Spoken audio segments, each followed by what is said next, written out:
The moment she collapsed in the garden, no one noticed. Not her husband, not his mother, not the staff walking past the marble archways with silver trays. Only one man ran to her side, and he wasn't supposed to speak unless spoken to. Welcome back to Mr. Charles Stories, where we share true-to-life narratives meant to pull at your heart and reflect your own. If you've ever loved someone who made you feel invisible, this story is for you. Let's begin. From the outside, the Valmont estate looked perfect. White stone walls, iron gates that groaned open for the rich, garden paths lined with lavender and ivory tulips, 3 fountains that never stopped spilling water, even during storms. To anyone driving past, it looked like a dream. But Avon Brielle had learned the truth. Dreams don't always feel like home. She sat on the bench under the willow tree that morning, watching her hands shake. Her feet were swollen, her back stiff from a night of tossing and turning alone. She was 6 months pregnant, and for the 4th night in a row, her husband hadn't come home. The baby shifted. She flinched. It wasn't the kick that hurt, it was the thought, will this baby grow up the way I did? Wondering why no one stayed. Avon hadn't been born into any of this. She grew up bouncing between foster homes in Savannah, worked 2 jobs during college, earned a scholarship to Georgia Tech, and spent most nights working at a local cafe near the business district. That's where she met him. Kyron Grant. He wasn't wearing a suit, no chauffeur, no watch that cost more than her rent. Just jeans, a calm voice, and a crooked smile. He asked for a vanilla latte, then asked for her name. By their 3rd visit, he was driving in from Atlanta just to see her. He sat for hours, laptop untouched, while she took orders behind the counter. They weren't supposed to work. She was a barista with student loans. He was the youngest son of a billionaire banking family, but love made sense in that tiny cafe. He said she made him feel real. She said he made her feel safe. That first summer, he showed up with a picnic basket and a shaky proposal. No photographers, no fireworks, just a private smile and a single ring. Avon said yes, because she believed in him, because he held her like the world finally stopped spinning. They married at the courthouse 3 weeks later. By the time she moved into the estate, she was 8 weeks pregnant, and by the time she reached her 2nd trimester, she had already stopped smiling. Everything changed after the wedding. The 1st week, Kyron held her hand at dinner. The 2nd, he was too busy to eat with her at all. By the 3rd, he had moved into the guest room just until the baby's born, for sleep. He was gone most nights. Sometimes, till morning. She never asked. Because the one time she did, he looked at her like she'd violated a rule she didn't know existed. You think I'm cheating while you're pregnant? Don't be dramatic. She started sleeping with the lamp on. Lucerne Grant, Kyron's mother, was the type of woman who wore pearls at breakfast. Every word she spoke had polish. Every glance was measured. She never said anything cruel directly, but she didn't have to. When Avon joined family dinners, Lucerne would pause mid-bite and ask the staff, "Is the menu too heavy for delicate stomachs?" while staring right at her. Once, she turned to Kyron and said, "You married down. I suppose even bloodlines lose their way sometimes." He didn't defend Avon. He just sipped his wine. Avon had been lightheaded all morning. No one had asked how she was feeling. The kitchen staff ignored her unless Lucerne was nearby. She walked to the garden, needing air. The sun was too warm. Her body too heavy, her vision blurred. The trees tilted. And the next thing she remembered was the crunch of gravel as her knees hit the ground. He wasn't supposed to touch her. That was the rule. Aaron knew this. He had served the Grant family for 9 years. He handled errands, drove guests, and managed schedules behind the scenes. But when he saw Avon fall, he didn't hesitate. He ran to her, lifted her into his arms, carried her back into the house, laid her gently on the couch in the sitting room while no one even noticed. He fetched water, checked her breathing, then called the family doctor himself. Kyron's number went to voicemail. The next morning, there was a mug of ginger tea on her nightstand. No note, no name.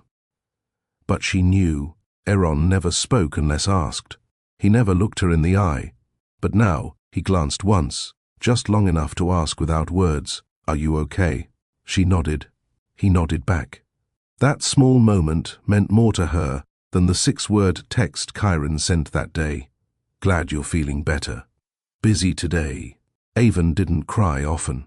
She learned early that tears never fixed anything. But that night, she cried behind the locked bathroom door. She looked at her belly and whispered, "I'm trying. I promise I'm trying." The baby kicked softly, like it heard her, like it believed her. She sat by the nursery door with a paintbrush still in hand. The can of pale yellow was nearly empty, her wrist sore from hours of strokes she didn't remember making. It had been her idea. If she couldn't have warmth from people, she'd create it on the walls. The baby kicked again. Not hard, just enough to remind her, "I'm still here." Across the room, Aaron stood near the window, quietly fixing the curtain rod that had come loose last week. He hadn't said much since carrying her from the garden. That was his way. He watched more than he spoke, not in a creepy or distant way, but like someone who had seen too much and learned to say less. She caught him glancing over his shoulder, not lingering, just enough to make sure she was okay. He always did that now. In a house full of polished floors and expensive silence, he was the only person who seemed human. Aaron finished adjusting the drapes and set the drill back in the tray. He didn't wait for thanks. He never did. He gave her a small nod before turning toward the hallway.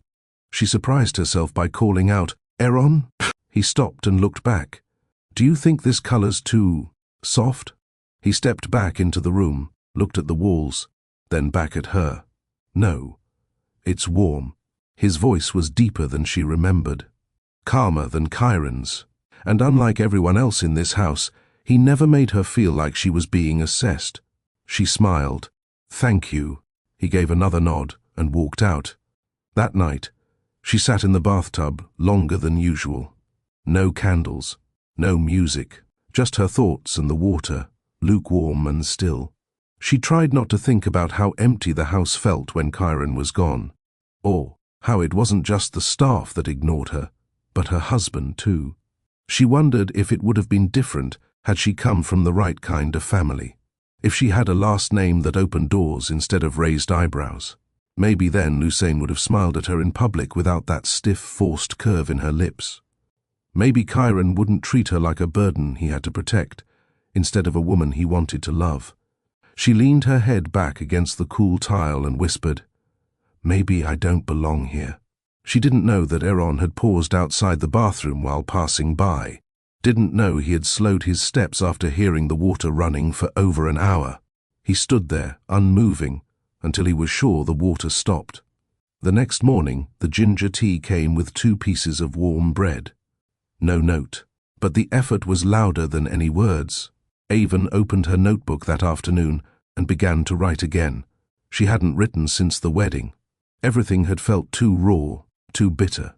But today, the pen moved. "They think I don't belong here. Maybe I don't. But my baby deserves a place in this world."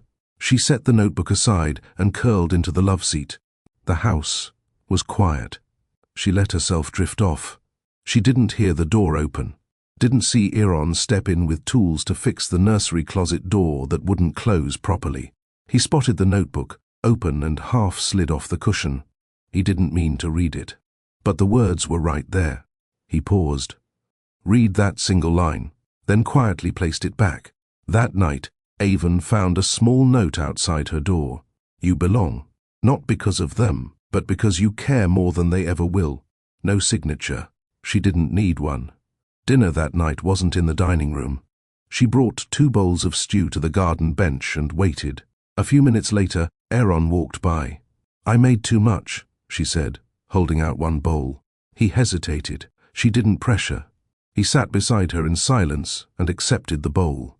They didn't speak much, but when she laughed, really laughed, the kind that made her eyes squeeze shut, he smiled. And not the polite kind reserved for guests. It was real. Brief, but real. She noticed. The air between them shifted after that. Small things. His hands lingered slightly when passing her the mail. Her thank yous carried a softer tone. They didn't flirt. That wasn't what this was. But something was building.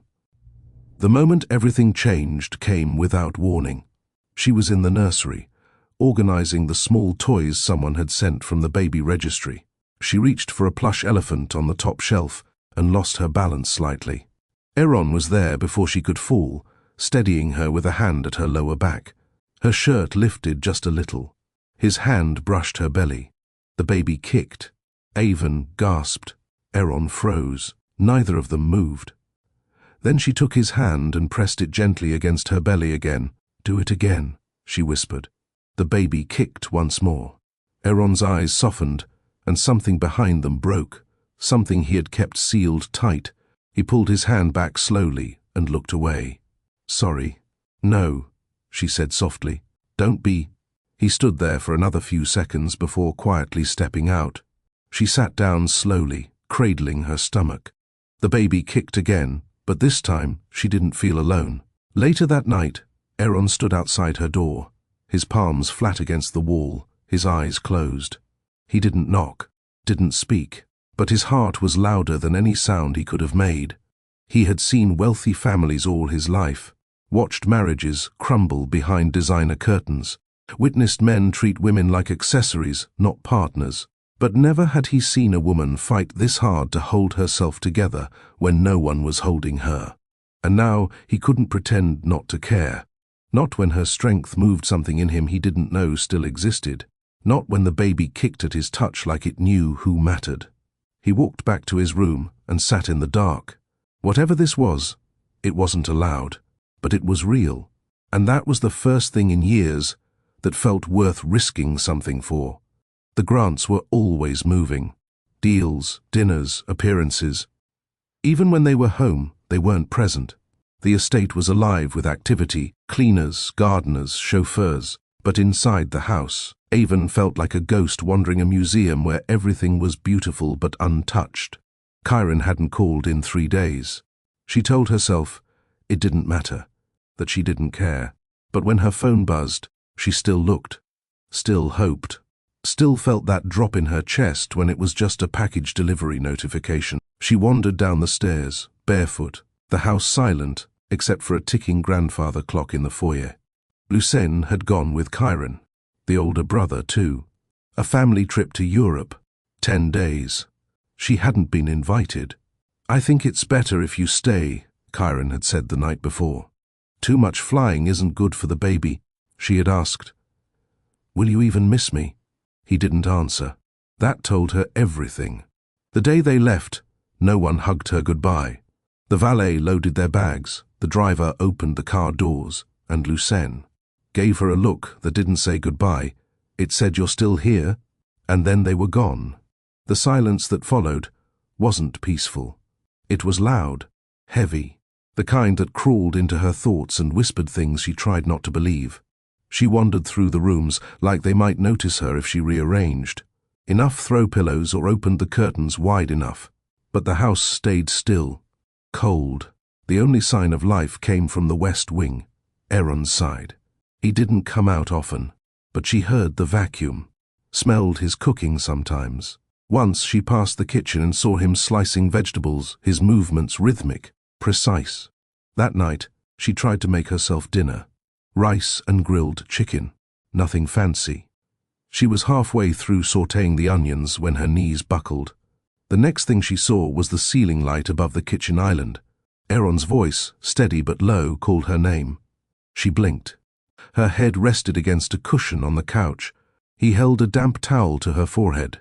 "You didn't eat today," he said. "Or yesterday." She nodded, embarrassed. He didn't scold, just stood and walked back to the kitchen. 20 minutes later, he returned with a plate. Simple. Toast, scrambled eggs, and fruit. She ate slowly while he sat nearby, checking something on his phone. She whispered, "Thank you." He nodded, then paused. "Don't try cooking until you've rested."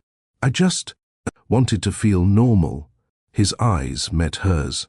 Normal isn't fainting over a hot pan. The corner of her mouth twitched. almost a smile. The next morning, breakfast was already waiting for her on the table. Covered, warm, tea beside it. No note, just quiet care. That became the routine. By day 4, Aaron was driving her to her doctor's appointment. No one else had asked if she needed one. When the receptionist said husband, she opened her mouth to correct them, but Aaron gave her a calm look and simply said, "Yes, we're here for the 11 a.m. The doctor was kind, listened, measured. "The baby's strong," he said. "You're doing great." She looked at Aaron. He nodded as if to confirm it, like he already knew. In the car on the way back, she asked, "Why are you helping me?" He kept his eyes on the road. "You shouldn't be alone right now." That's not an answer. His hands tightened slightly on the wheel. "No one else is helping you." She turned her face to the window. Her eyes burned. Later that evening, she sat in the nursery again. The walls were half-painted, the crib still in its box. Aaron stepped in without knocking. "Don't lift that alone," he said. She looked down at the instruction manual. "I wasn't going to." He crouched beside the box. "We'll build it now." They worked together in silence. Her fingers trembled as she tightened one of the screws, and Aaron gently took over, his touch firm but not controlling. "I always thought I'd be doing this with my husband," she said quietly. He didn't answer. "I didn't expect any of this," she added. Still, no response. But his eyes were steady, grounded, and she realized he didn't say things to fill the air. When Aaron spoke, it was because something needed to be said. And sometimes silence was enough. When they finished, she stood back and stared at the crib. For the first time in weeks, she felt something close to peace. Not joy, not happiness, but a quiet calm. "He's never going to come back the same," she whispered. Aaron looked at her. "Would that be a good thing?" She exhaled, slowly. "I don't know." That night, she couldn't sleep. She sat on the floor of her room, knees pulled to her chest, her notebook open again. She wrote one line. "If love feels like this, maybe I've been wrong about it all along." She left it open. Didn't expect anyone to read it, but Aaron saw it the next day. He was cleaning the library. She had fallen asleep with the notebook open beside her. He read the sentence, closed the notebook. Later, he left another folded note outside her door. "You weren't wrong. You just loved someone who didn't know what to do with it." She found the note, pressed it to her chest. She didn't cry, but she held it like she would hold a hand if one were offered. By now, Aaron had begun checking in more often. Still not overstepping, but he made sure she had meals, hydration, time outside. The walls she'd built weren't down, but he was walking beside them now. When the baby moved that afternoon, she reached for Aaron's hand without thinking. His fingers met her skin. The baby kicked. They looked at each other, and in that moment, no words, no rules, no permission, something passed between them. It wasn't love, not yet, but it was more than kindness, and that was enough for now. The days passed without much noise. No calls from Kyron. No messages. No surprises. Avon had stopped checking by day 7. Something inside her had grown tired of begging silently for what wasn't being given. Instead, her world became small and still. Mornings with ginger tea. Midday walks around the garden if her body allowed it. Afternoons spent reading or sitting in the nursery, watching the light shift through the window. And Aaron, he wasn't always there, but when he was, she felt safer. Not because he offered solutions, but because he never treated her like she was too much or not enough. That evening, she stood barefoot in the kitchen, her fingers trailing the counter, as Aaron placed a plate of grilled vegetables and brown rice in front of her. "You don't have to do this every night," she said. "You'd do it if the roles were reversed," he replied without looking up. She didn't deny it. He sat across from her at the island, a quiet distance between them. They ate in silence until she asked, "Why did you stay when the family left?" He chewed slowly, then answered, "Because someone had to." "Someone?" "You." It was a simple word, but it landed hard. She looked at him longer than usual, her eyes searching. "You're not afraid they'll find out you're helping me this much?" I don't answer to them. The words were soft but firm. She believed him. Later that night, she sat by the fireplace with her notebook. The fire crackled gently, casting long shadows across the room. She turned to a blank page and wrote, "I'm not broken. I've just been ignored." When she closed the notebook, Aaron walked in with a small box in his hand. "What's this?" she asked. "Mobile for the crib," he said. "Thought the baby should have something to look at." She opened the box. Tiny stars, moons, clouds, all handmade from felt. "You made this?" He nodded. "Picked up the materials a while ago. Figured now was the right time." She didn't have words for that. Just quiet gratitude that filled her chest until it ached. They stood together in the nursery as he installed it. The tiny shapes danced gently in the air. Avon leaned against the crib, both hands on her belly. "I used to think the hardest part was being left out of their family," she said. "But now I realize the hardest part was believing I didn't deserve better." "You always did," Aaron said. "They just didn't know how to see it." She turned to him, her face unreadable. "And you?" He held her gaze. "I saw it from the start. I just waited until you could see it too." The baby moved again. Aaron smiled, then said quietly, "They'll be proud of you one day." Avon touched the crib gently. "I hope they're proud of the home we give them." Silence lingered between them again. Not heavy this time, peaceful. Aaron stepped back, ready to give her space, but before he left the room she said, "I don't think I could have made it through these last 10 days without you." He paused, looked at her like he wanted to say more, then simply replied, "You did the hard part. I just showed up." She nodded, smiled, and for the first time in a long while, she didn't feel alone in the world. Do you think emotional neglect hurts more than physical absence? Have you ever felt invisible in a place where you should have been loved? Tell us in the comments. And if you're still watching, like this video so we know this story means something to you. That night, she slept with the mobile gently spinning above the crib. And for once, she didn't dream about being left behind. She dreamed of a porch, a quiet home, and laughter in the next room. The day the Grant family returned, the air shifted before their car even reached the driveway. Avon was folding baby clothes in the nursery when the house manager knocked on her door. She didn't answer. She didn't need to. She could already hear Lucien's voice downstairs, sharp, commanding, back where it belonged. She stood at the window, watching the black SUV crawl through the gates. Kyron stepped out first, tugging his coat into place, already looking at his phone. Lucien exited slowly, sunglasses still on, even as clouds gathered overhead. No one looked up at the nursery window. No one expected her to be watching. She returned to the folded onesies and finished stacking them into the drawer. Her heart didn't race. Not this time. She felt more resolved now. Quieter inside. Downstairs, the front door opened with the usual grandeur. Bags rustled. Footsteps echoed across the marble floors. The noise of power and privilege returning to its throne. Avon didn't go to greet them. 2 hours passed before Kyron found her. He opened the nursery door without knocking. She was sitting on the floor, arranging tiny socks into pairs. "Didn't expect you to be in here," he said, looking around. She didn't look up. "Why?" He shrugged. "Figured you'd be resting." She finished lining up the socks. "The baby likes it in here."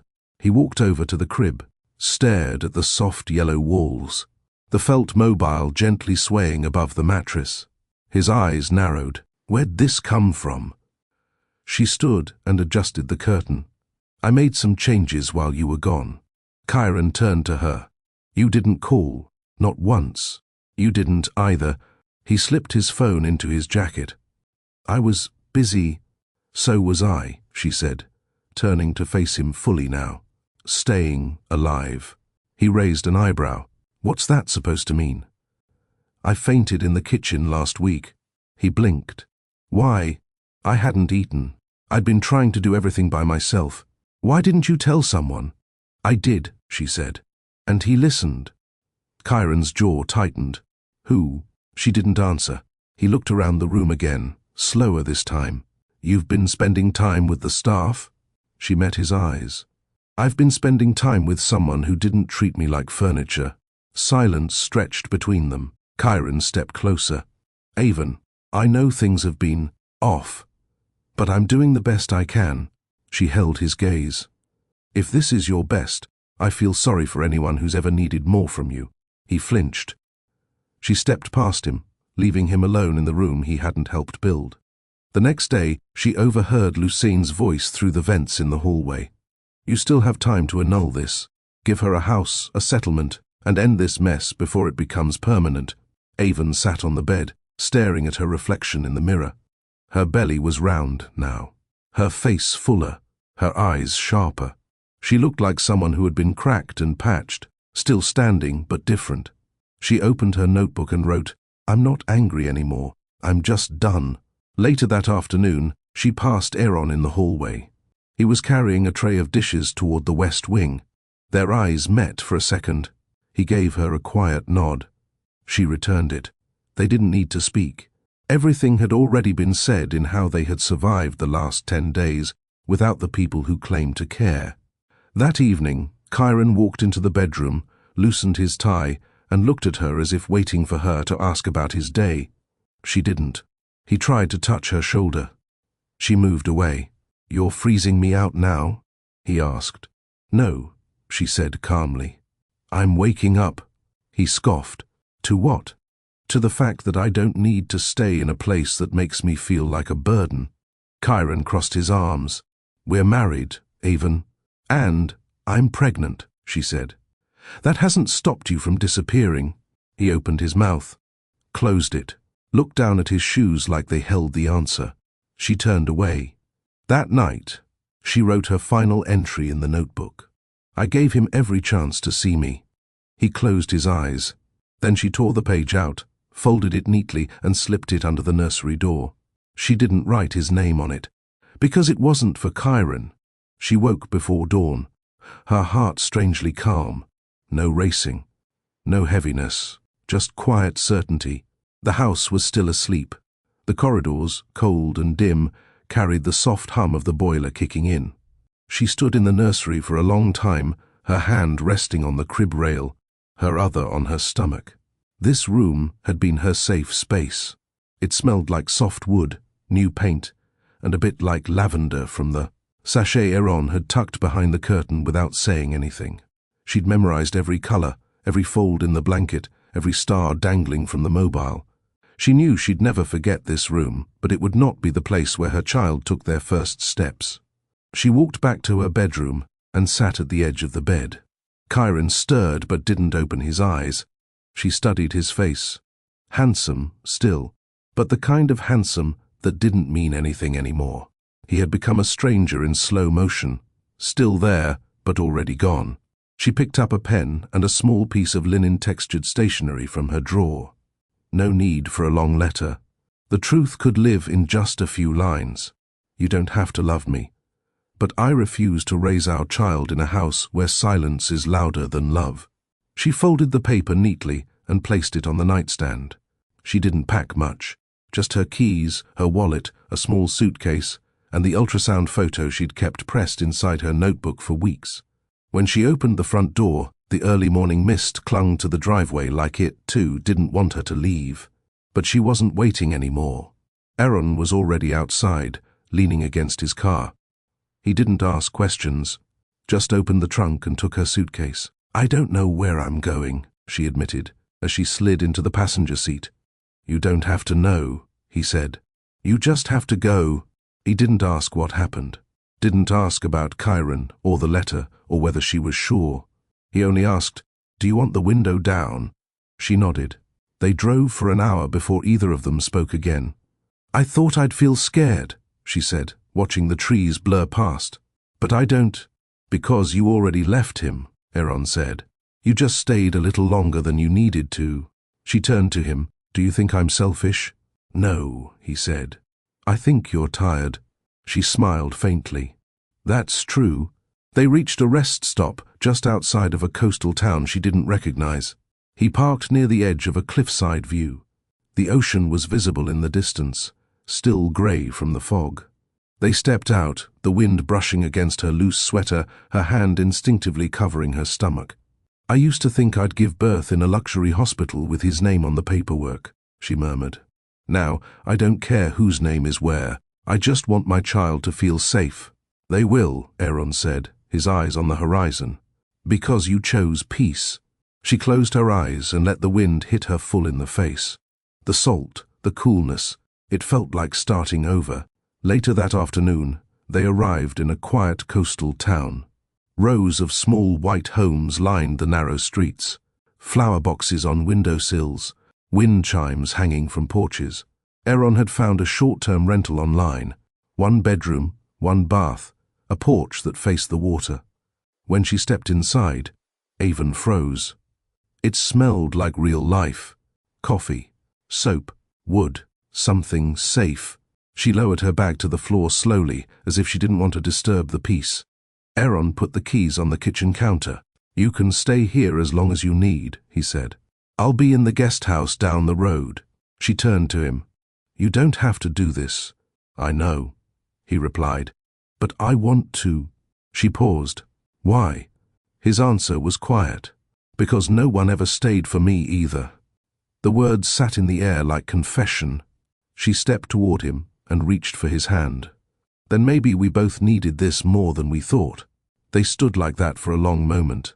Two people who had been forgotten, who now, by some twist of timing, had found each other. That night, Avon lay in bed with her hand on her belly, listening to the ocean outside the cracked window. No marble floors, no chandeliers, no silence pretending to be love. Just wind and peace, and the slow return of her own breath. Mid-script, CTA and 3, stakes and emotional shift. Would you have left if you were Avon? Or would you have stayed and tried again for the sake of the child? Comment below. We read every single one. If this moment hit you, give it a like and help someone else find this story too. The next morning, she brewed tea. No silver service. No staff. Just a plain mug and a chipped plate. Aaron knocked once and entered with a small wooden toolbox. "The porch railing's loose," he said. She smiled. "So, you're fixing things now?" He gave her a sideways glance. "I think I've been fixing things for a while." They both laughed, and for the first time in months, it didn't feel like something was missing. The town wasn't much, but it had everything Avon needed. A grocery store where the cashier smiled without checking her last name. A flower shop with sun-dried petals scattered near the entrance. A pediatrician's office that didn't require a family foundation's referral. And a little rental house with peeling white paint and a porch that creaked when she walked across it, but it was hers. Aaron came by each morning, sometimes to fix things, sometimes just to sit on the steps and drink tea. He never knocked twice. If she was awake, she'd wave him in. If she wasn't, he left without making noise. He didn't hover. He didn't ask for anything. He was just there, the way no one else had ever been. One morning, Avon stood at the window, watching the sun climb over the rooftops. The baby kicked harder now, stronger, more present. She smiled and whispered, "We made it." The sound of gravel crunching pulled her attention toward the front of the house. Aaron's truck, right on time. He climbed out with a small bag in hand. "Got you those fruit bars you like," he said as he stepped inside. "You didn't have to. I didn't want to see you faint again." She rolled her eyes with a soft laugh, took the bag from him, and leaned against the counter. "You always remember the little things." He didn't answer, but the way his eyes softened told her everything. They ate breakfast on the porch, scrambled eggs and toast, nothing fancy, but it tasted better than anything served under crystal chandeliers. Between bites, Avon said, "I've been thinking about opening a flower stall." Aaron raised an eyebrow. "A stall?" "Yeah. Nothing big. Just a small cart in town. Start slow. Maybe add gift wrapping later. I used to sketch floral arrangements back in school. I liked the idea of building something from color." Aaron nodded. "You should do it. You don't think it's silly?" "I think if something makes you feel like yourself again, it's never silly." She blinked. caught off guard by the way his words landed deeper than they should have. Later that afternoon, she opened her old sketchbook. Most of the pages were filled with half-drawn bouquets, some with notes scribbled in the margins, soft tones for sympathy add, baby's breath to balance brightness, roses overpower peonies, don't mix unless anchored. She had forgotten this part of herself. That night, she sat at the tiny kitchen table with her sketchbook open, and Aaron quietly repairing a loose cabinet door nearby. "Did you always fix things?" she asked him. He glanced over. "When I was a kid, no one did." "So I learned." "Your parents?" she asked carefully. "Didn't stay long." She nodded, not prying. "Mine, neither." He leaned the screwdriver against the counter and sat across from her. "I used to think it was my fault. The silence, the leaving, that if I was better they'd have stayed." Her throat tightened. "I used to think that too." Their eyes held. A long pause. Not uncomfortable, just full. "You still think it sometimes?" she asked. "Some days." "Me too." She didn't realize until now how healing it was to say things out loud and not be met with pity or judgment, just understanding. She turned the sketchbook toward him. "Which arrangement looks more peaceful?" she asked, pointing to two options, one with soft purples and whites, the other with warmer oranges and gold. He studied them. "This one," he said, pointing at the purple, "looks like quiet joy." She smiled. "That's what I want people to feel when they see it." He didn't say anything, just watched her like she was becoming someone new. Or maybe she was just returning to the version of herself she'd buried inside the Grant estate. The next morning, they drove into town together. The local market manager, a kind woman named Priya, agreed to let her set up a stall by the bakery for the weekend. Avon's hands shook when she filled out the form. Not from fear, just from the unfamiliar thrill of doing something for herself. As they walked back to the truck, she said, "I thought I'd feel scared." "You will," Aaron said. "But that's what makes it worth it." The next 2 days were a blur of prep. She painted the stall sign by hand. "Brielle Blooms," she wrote in soft script. It felt real. On Friday morning, Aaron helped her load boxes of fresh flowers into the truck bed. He didn't speak much, but she could tell he was proud. They set up the stall just as the sun began to warm the sidewalk. Her first customer was a teacher buying daisies for her classroom. Her second was an old man who wanted something happy-looking for his wife's grave. By noon, she had sold out of 2 arrangements. Aaron stayed nearby, but didn't hover. When she got flustered counting change, he calmly stepped in to help. When she forgot to drink water, he handed her a bottle without a word. When the market began to slow, Avon leaned against the back of the stall and exhaled. Her cheeks hurt from smiling. Her legs ached. But her heart felt full. "You did it," Aaron said, walking up with 2 small bags of roasted peanuts. "Not all of it," she said. "Still gotta pack up." He handed her a bag. "Still counts." She chewed slowly, looking out at the town square. Kids playing near the fountain, people laughing by the bakery window. "I could live here," she whispered. Aaron didn't flinch. "Then let's figure out how." It wasn't a grand gesture, no declaration, no promises of forever, just let's. And in that word, she felt safer than she ever had inside any mansion. That night, as she lay in bed with her hands over her belly, she whispered to the baby, "We're going to be okay. I think we already are." She didn't need applause or headlines or family approval. She didn't need Kyron's apology or Lusane's respect. She just needed space to bloom. And she had it now, right here, in this town, in this quiet little life that felt more real than anything the Grant name had ever given her. The next morning brought light rain, not the kind that ruined a day, but the kind that reminded you to slow down. Avon sat by the window, a blanket draped over her legs, warm tea in hand, watching raindrops race each other down the glass. Aaron was outside on the porch, tightening the loose railing he'd promised to fix. His flannel shirt was damp, his hair pushed back from his forehead. He didn't seem to mind the rain. She called out through the screen, "You're going to catch a cold." He looked over his shoulder and smiled. I've been in worse. She leaned back, thinking how different mornings looked now. 2 months ago, she would have woken to silence so loud it pressed against her chest. Now, she woke to the scent of cinnamon toast and the distant sound of a drill or hammer. It wasn't love in fireworks. It was love in function. Quiet, steady, present. She spent the afternoon preparing the next batch of floral bundles. Business at Brielle Blooms was picking up. People returned not just for the flowers, but for the feeling she wrapped them in: thoughtfulness, intention, hope. Each arrangement had a small handwritten tag. Peace, no matter what. Joy that doesn't ask permission. You're allowed to begin again. Aaron read one and said, "You're not just selling flowers." She looked up from tying a ribbon. "No, you're reminding people they still feel something." That stopped her, not because it was poetic, but because it was true. She had once begged to feel seen in a house where mirrors were everywhere. Now she was creating space for others to feel seen, even if only through petals and ink. Later that evening, the rain stopped. The clouds parted just enough for the orange-gold hue of dusk to pour through. Avon walked barefoot into the garden behind the rental. It wasn't landscaped, but wild.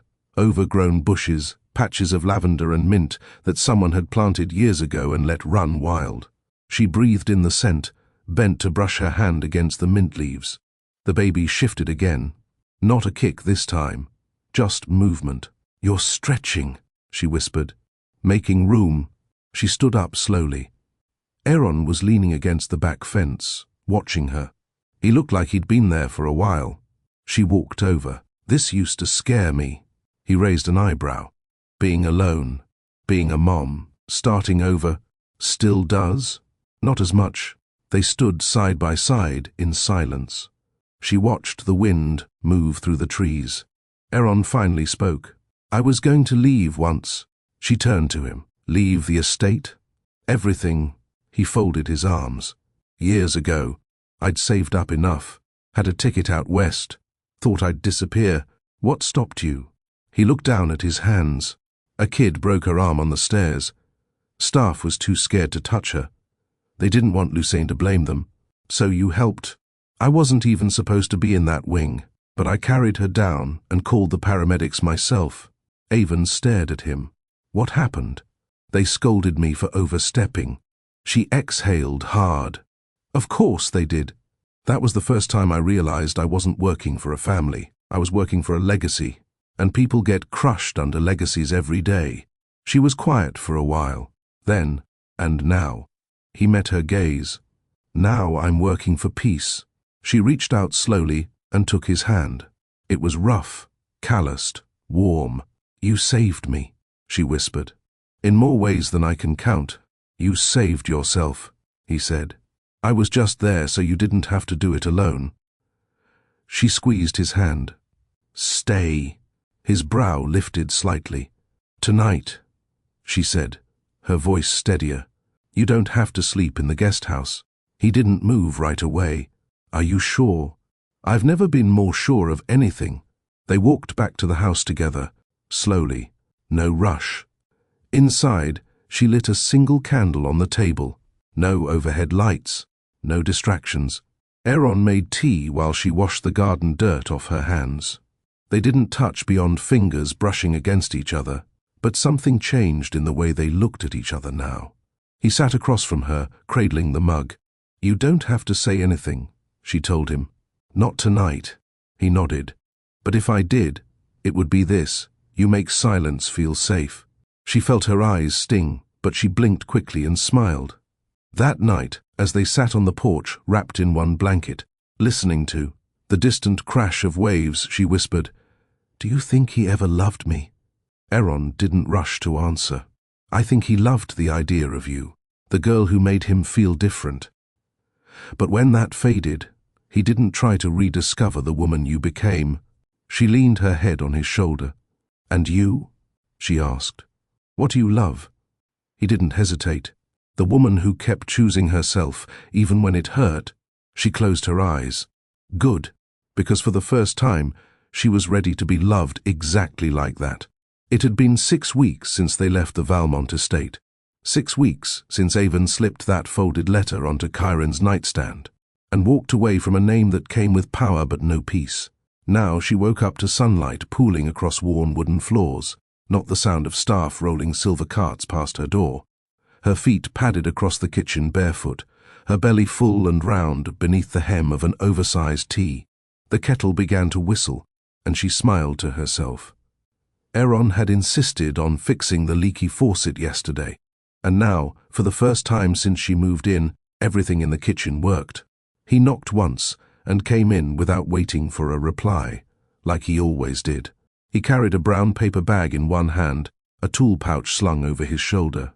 "Got you the thick bread this time," he said, setting the bag on the counter. She grinned. "From Nellie's bakery? Only the best for the flour lady."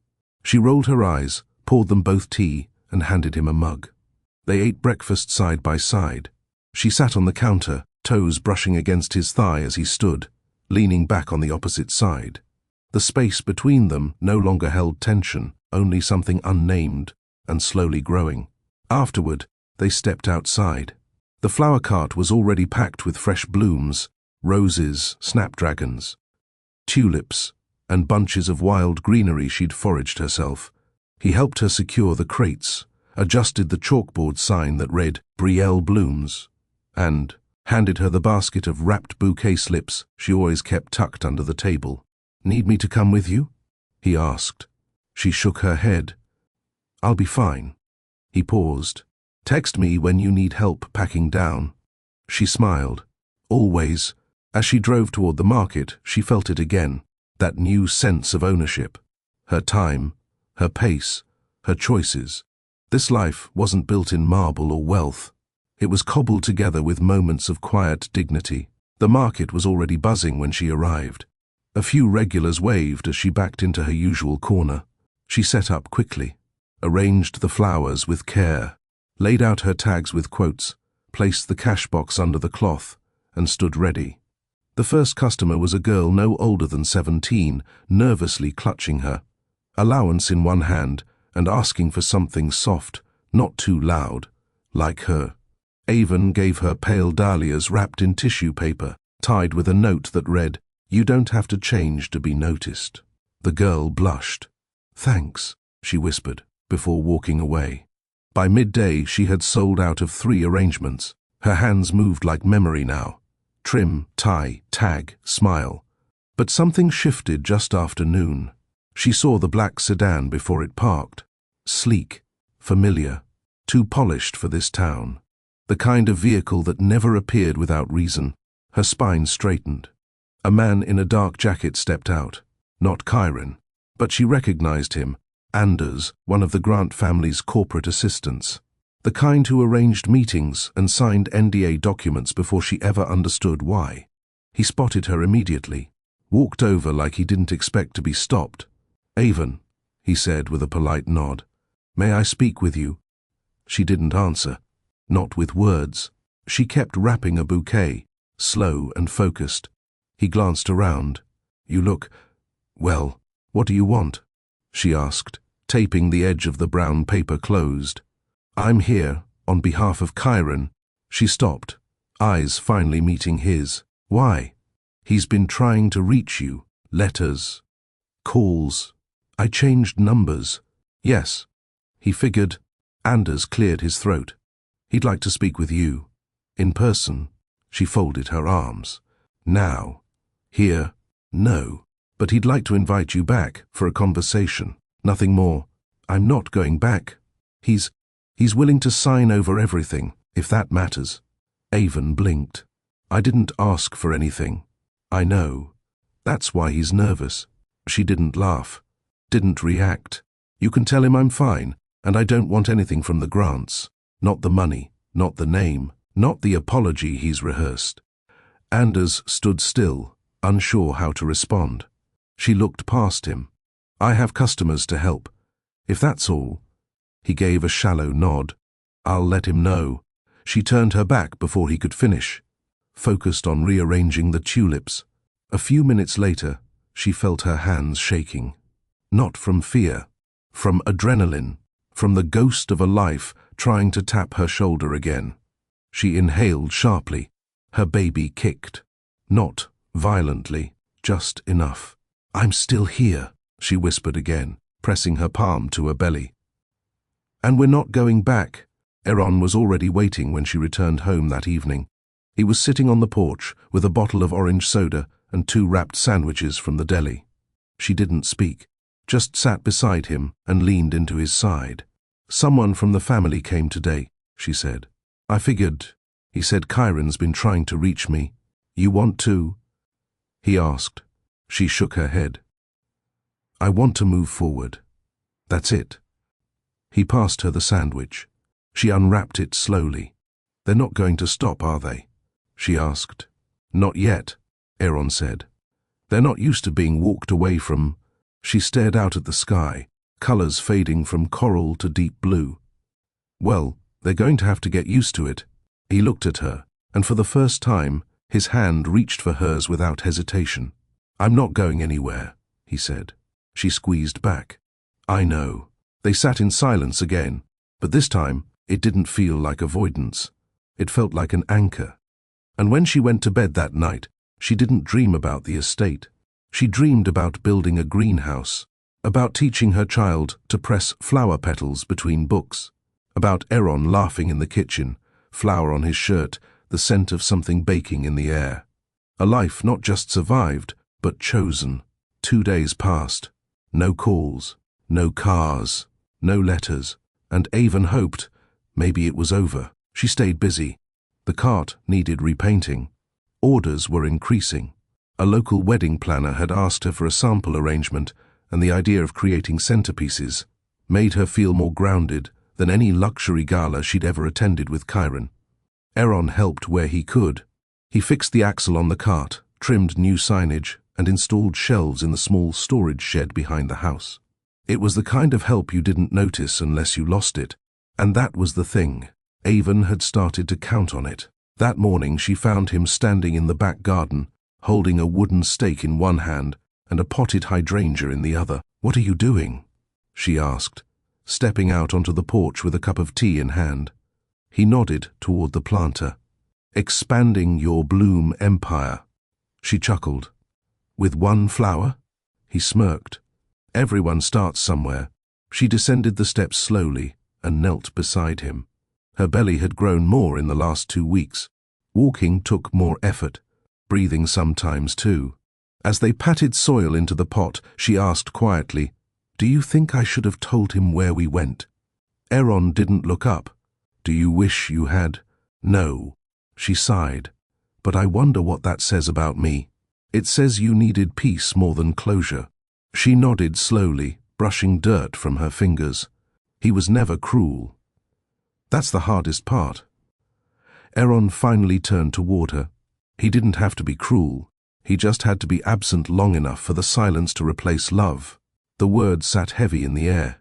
She whispered, "I think I used to confuse absence with patience." "That's how you were raised," Aaron said. "In foster care, love came through consistency. Not words, not titles, just who stayed." She looked at him. "So, you understand?" "I do." Avon stood slowly, using the railing for balance. Aaron reached a hand to steady her. She didn't pull away. Instead, she held on a moment longer than needed. That night, after dinner, they sat together on the living room couch. The lamp cast a warm glow across the room. Rain tapped the windows, a steady rhythm. She leaned back, bare feet tucked beneath her. Aaron sat beside her, flipping through one of her sketchbooks. "These are good," he said, pausing on a rough drawing of a cascading bouquet. "I used to want to do events," she murmured. "Weddings, funerals, milestones. Something about being part of people's big days made me feel like I belonged to something." "You still can," he said. "Now? Especially now." She smiled faintly. "You believe in me more than I do. I believe in what I've seen." She turned to him. "And what have you seen?" He closed the sketchbook gently. A woman who was forgotten in a palace and remembered herself in a small house by the sea. Her throat tightened. She swallowed hard. "What do you see now?" Aaron looked at her fully, like he was choosing his words with care. I see someone who's rebuilding, and I see someone who makes rebuilding look like art. She blinked quickly, trying to keep the tears in check. You say things that stay in my head for days. Good.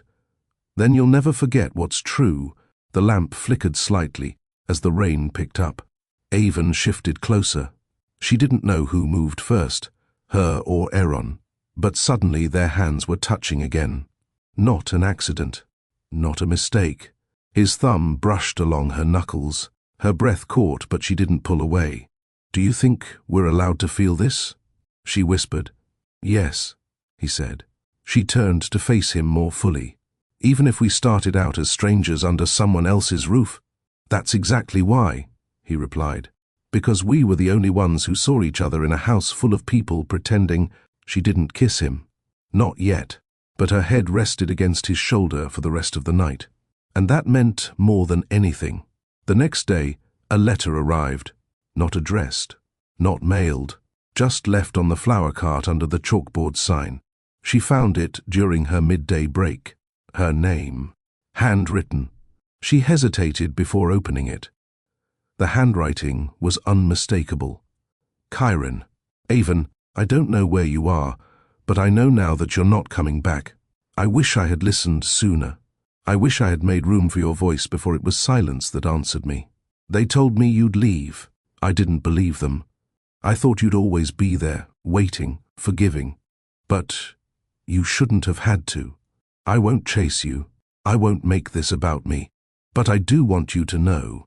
You were never small. I just never grew big enough to meet you where you stood.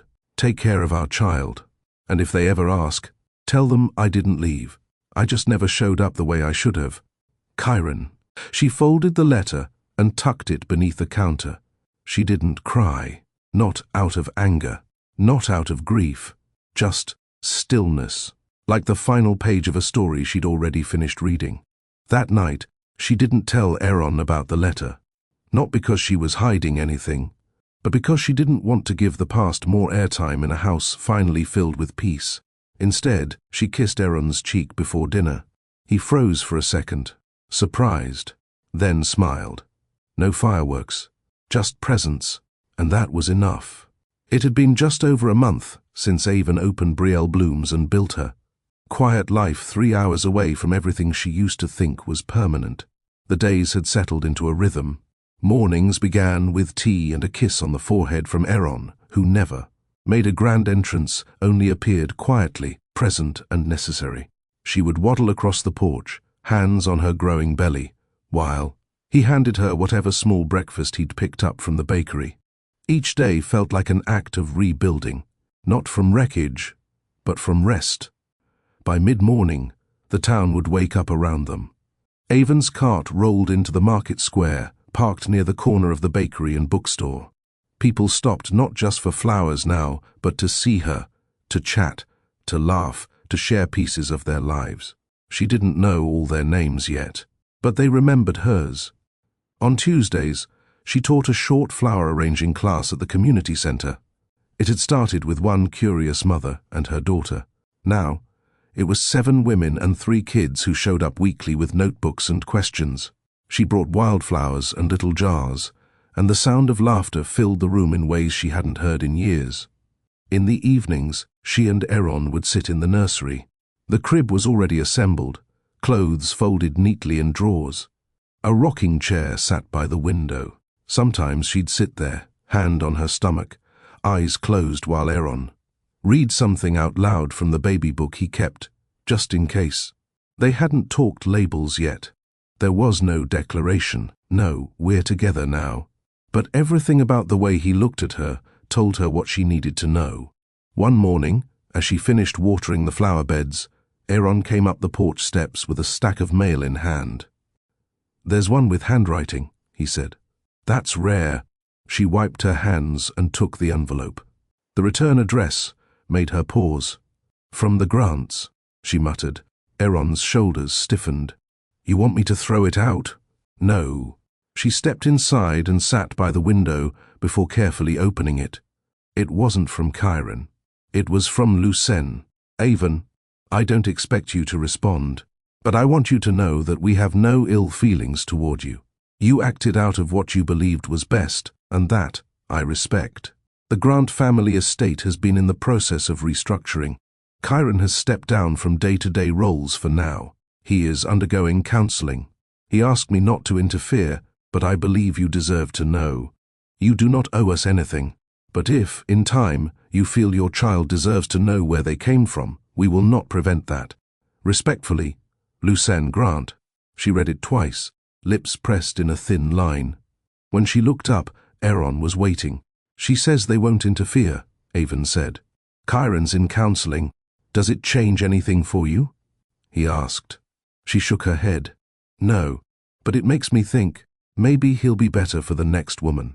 And that's enough for me. Aaron reached down, brushed his fingers across hers.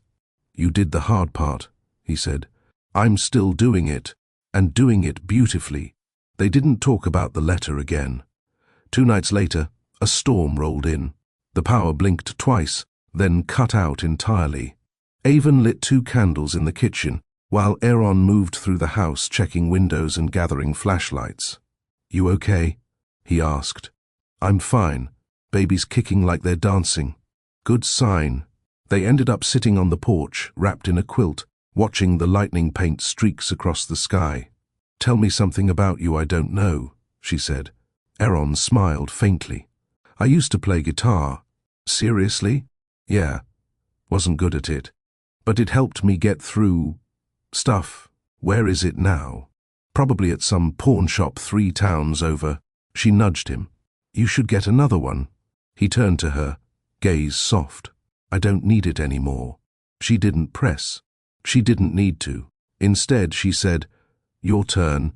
He leaned back, one arm resting behind her. Tell me the first time you realized you weren't in love anymore. She stared at the sky for a while before answering.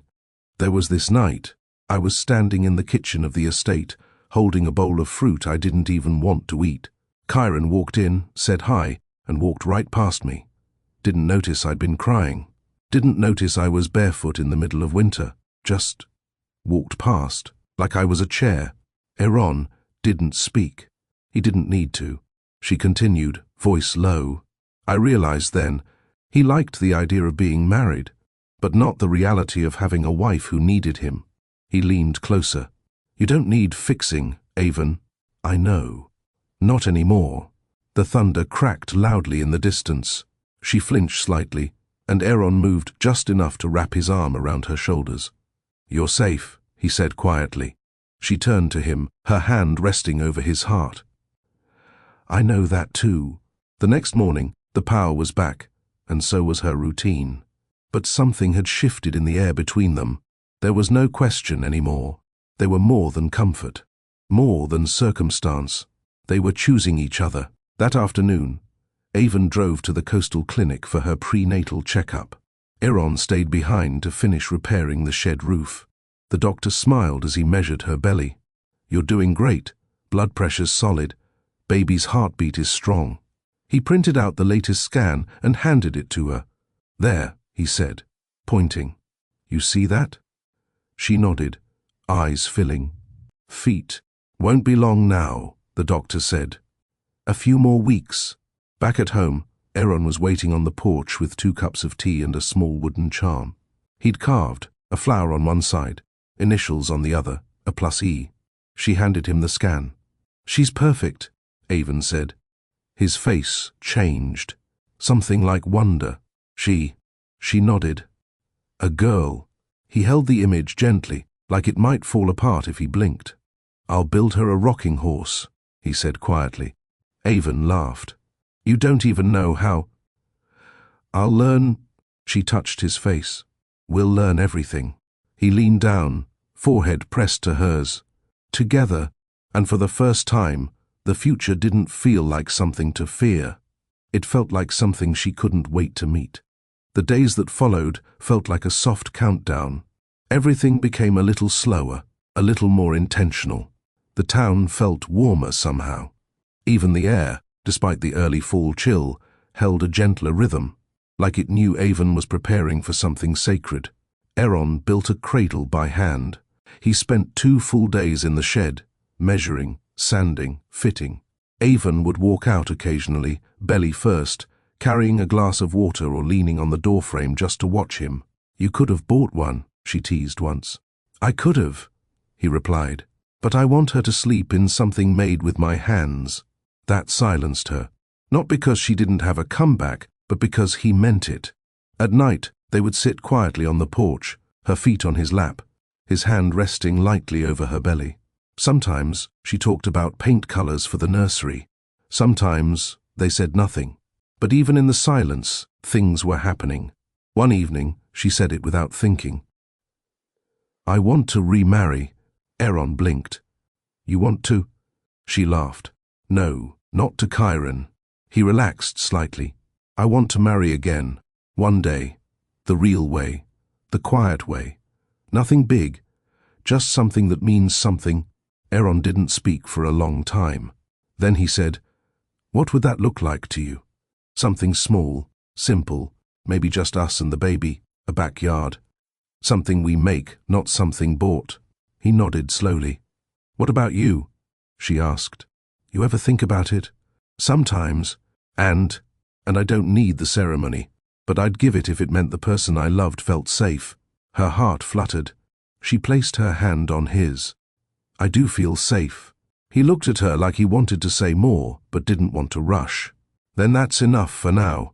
They never rushed anything, but everything felt like it was falling into place anyway. That week, the town held its annual harvest festival. Avon set up a mini stall near the center square. She displayed pressed flower bookmarks, small potted plants with handwritten messages, and bundles of dried lavender tied with pale pink twine. Kids ran past with painted faces. Music drifted through the trees. The smell of cinnamon and roasted corn filled the air. Aaron stayed nearby, always close enough to help, far enough to give her space. Mrs. Haver, one of her regulars, stopped by and said, "He watches you like he already knows what forever looks like." Avon smiled. "Maybe he does." That night, after the festival closed, Avon was exhausted. Her feet ached. Her back throbbed. But her heart was full. Aaron helped her up the porch steps, one hand under her elbow. "You okay?" he asked, unlocking the front door. "Tired, but okay. You pushed too hard today." She smiled. "I like pushing." He gave her a look. "I'll draw a bath." "You sit." She didn't argue. While he filled the tub, she sat in the rocking chair in the nursery, gently swaying, eyes closed. The house smelled like lavender and lemon from the festival. She imagined what it would feel like holding her daughter in this very chair, reading her stories, singing lullabies she hadn't heard since childhood. Aaron returned a few minutes later. "Bath's ready." She stood slowly, leaning into his hand as he helped her toward the bathroom. "I feel like a ship," she said, laughing. "You're carrying a whole world," he replied. The water soothed her body like nothing else had in weeks. Aaron sat just outside the door, back against the hallway wall, reading a pamphlet on newborn sleep rhythms. She knew he was there. It made her feel safe, even without a word. After the bath, she changed into a clean nightgown and walked slowly back to the nursery. Aaron was there, adjusting the curtains. "Do you want to stay tonight?" she asked softly. He looked at her. Yes, they didn't share a bed, not yet, but they slept in the same room now. His mattress was on the floor beside hers. It wasn't romantic in the traditional sense, but it was intimate in all the ways that mattered. That night, she woke just after midnight, not from discomfort, but from movement. She sat up slowly. "Aaron," she whispered. He stirred. "You okay?" "I think." She winced. "Something's starting." He was up in a flash, already grabbing the hospital bag, his voice calm but firm. "Can you walk?" "I think so. It's just tight. Let's go." They drove through quiet streets, headlights cutting through the dark. Avon breathed through the early contractions, one hand gripping the door handle, the other on her belly. Aaron reached across the gearshift and held her hand. "I'm here," he said. "All the way." She didn't cry. but the look she gave him was soaked in every emotion she couldn't voice. At the hospital, everything moved fast. Monitors, nurses, soft voices asking permission, guiding her through the steps. Aaron never left the room. When she needed water, he was there. When the pain came harder, he held her hand, whispered that she was strong, told her she was safe, told her she could do this. Hours passed in a blur of pain and breath and pushing, and then quiet. Then a cry, sharp, new, real. They placed the baby on her chest. A girl, full head of dark hair, eyes barely open. Avon sobbed, shaking, exhausted but whole. Aaron leaned over them, his hand on Avon's shoulder, his forehead pressed to hers. "She's here," he whispered. "Yes," Avon breathed. "We're here." And in that room, under sterile lights and warm blankets and muffled cries, a new family began. Forgiveness doesn't always mean returning. Sometimes it means choosing peace over pain.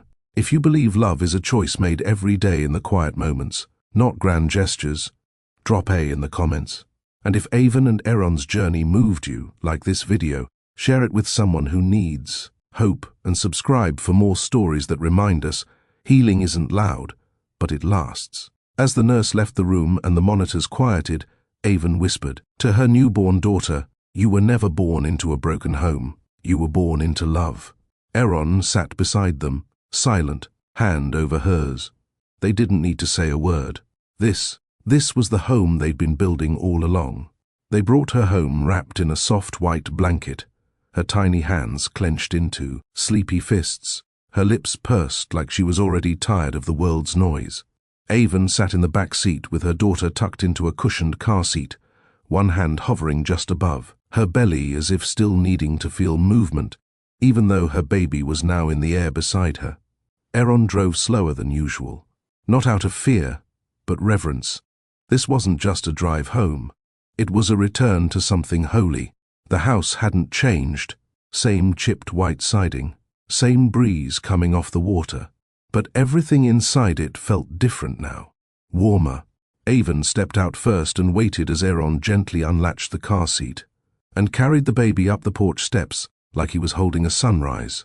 They hadn't agreed on a name at the hospital. The nurses had called her baby girl Brielle for the chart. But as Aaron placed her in the bassinet in the living room, Avon sat beside him and said, "Her name is Isla." Aaron repeated it slowly. "Isla."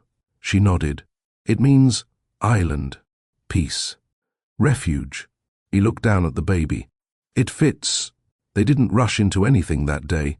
No welcome to home party, no overexcited visitors, just warm soup, soft music, and long stretches of silence filled with meaning.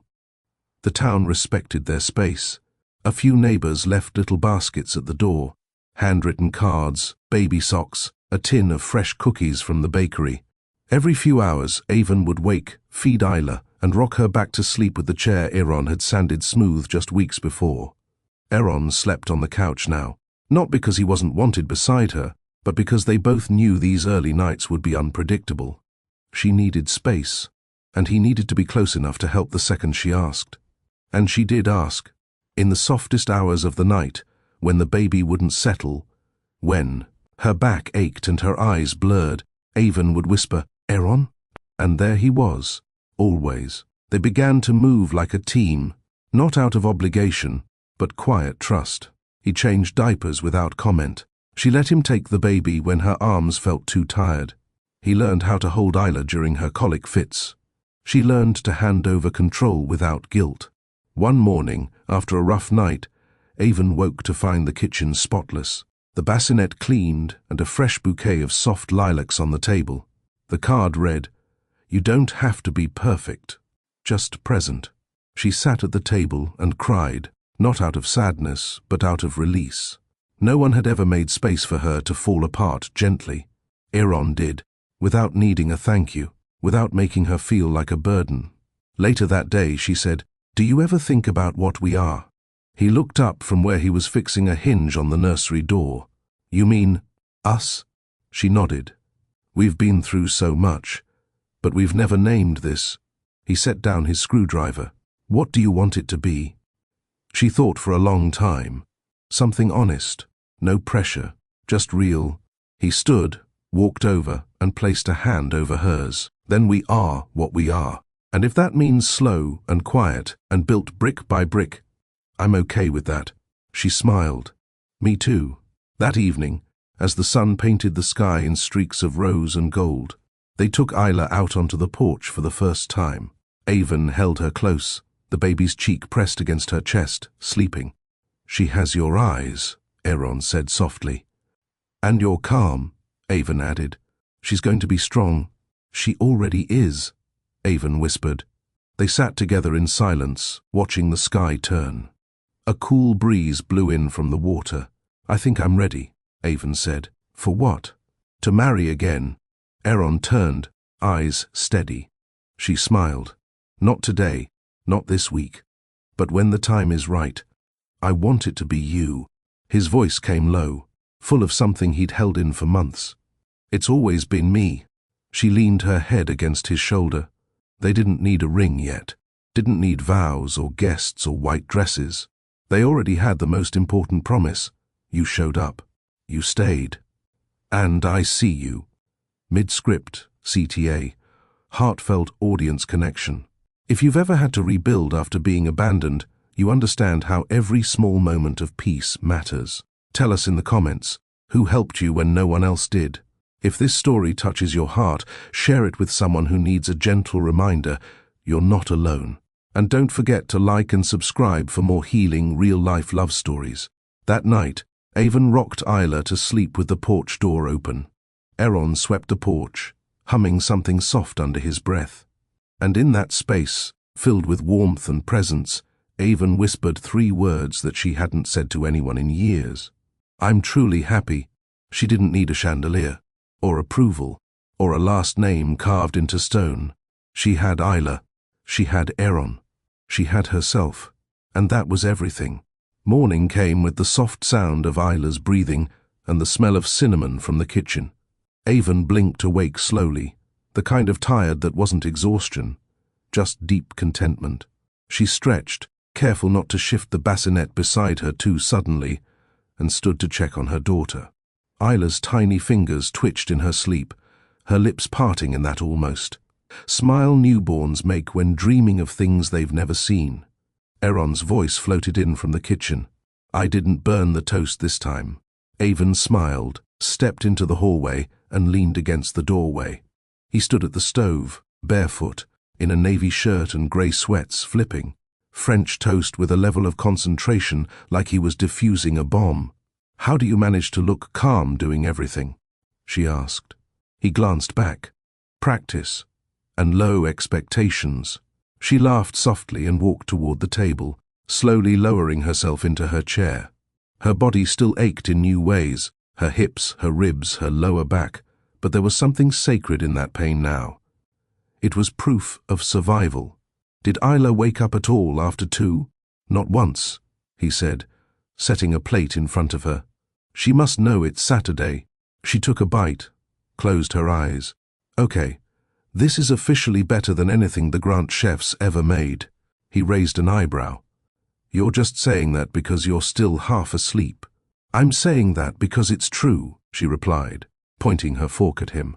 And also because you've never served me anything that tasted like obligation. He paused, then smiled softly. That's the nicest thing anyone's ever said about my food. After breakfast, Aaron left to run errands. New diapers, more formula, and a soft lamp for the nursery. Avon used the time to tidy up, rocking Isla when she fussed, humming lullabies she didn't know she remembered. By late afternoon, the baby had fallen asleep again, and the house fell into a still hush. Avon sat by the window, her notebook on her lap. She hadn't written in weeks. The last entry was one line scrawled just after giving birth. She changed everything. Now, she flipped to a fresh page. You can grow love from nothing if someone waters it long enough. I used to think love only came in lightning bolts, fast, electric, unforgettable. But this is slow rain on dry ground, and I've never felt more alive. She set the pen down and smiled to herself. Words had returned to her. That meant something. The front door opened quietly, and Aaron stepped in with bags on both arms. "You bought out the store?" she asked. I might have panicked in the diaper aisle. She giggled. "Let me guess, too many choices, too many brands, and who knew wipes came in scents? You'll learn." He set the bags down and leaned over Isla's bassinet, gently brushing her cheek. "She's still asleep?" "Out cold." He nodded toward the door. "I have one more surprise." Avon tilted her head. "Do I need shoes?" "No, just trust." She followed him out to the backyard, where a simple wooden trellis stood in the grass. Hand-built, covered in soft white fabric.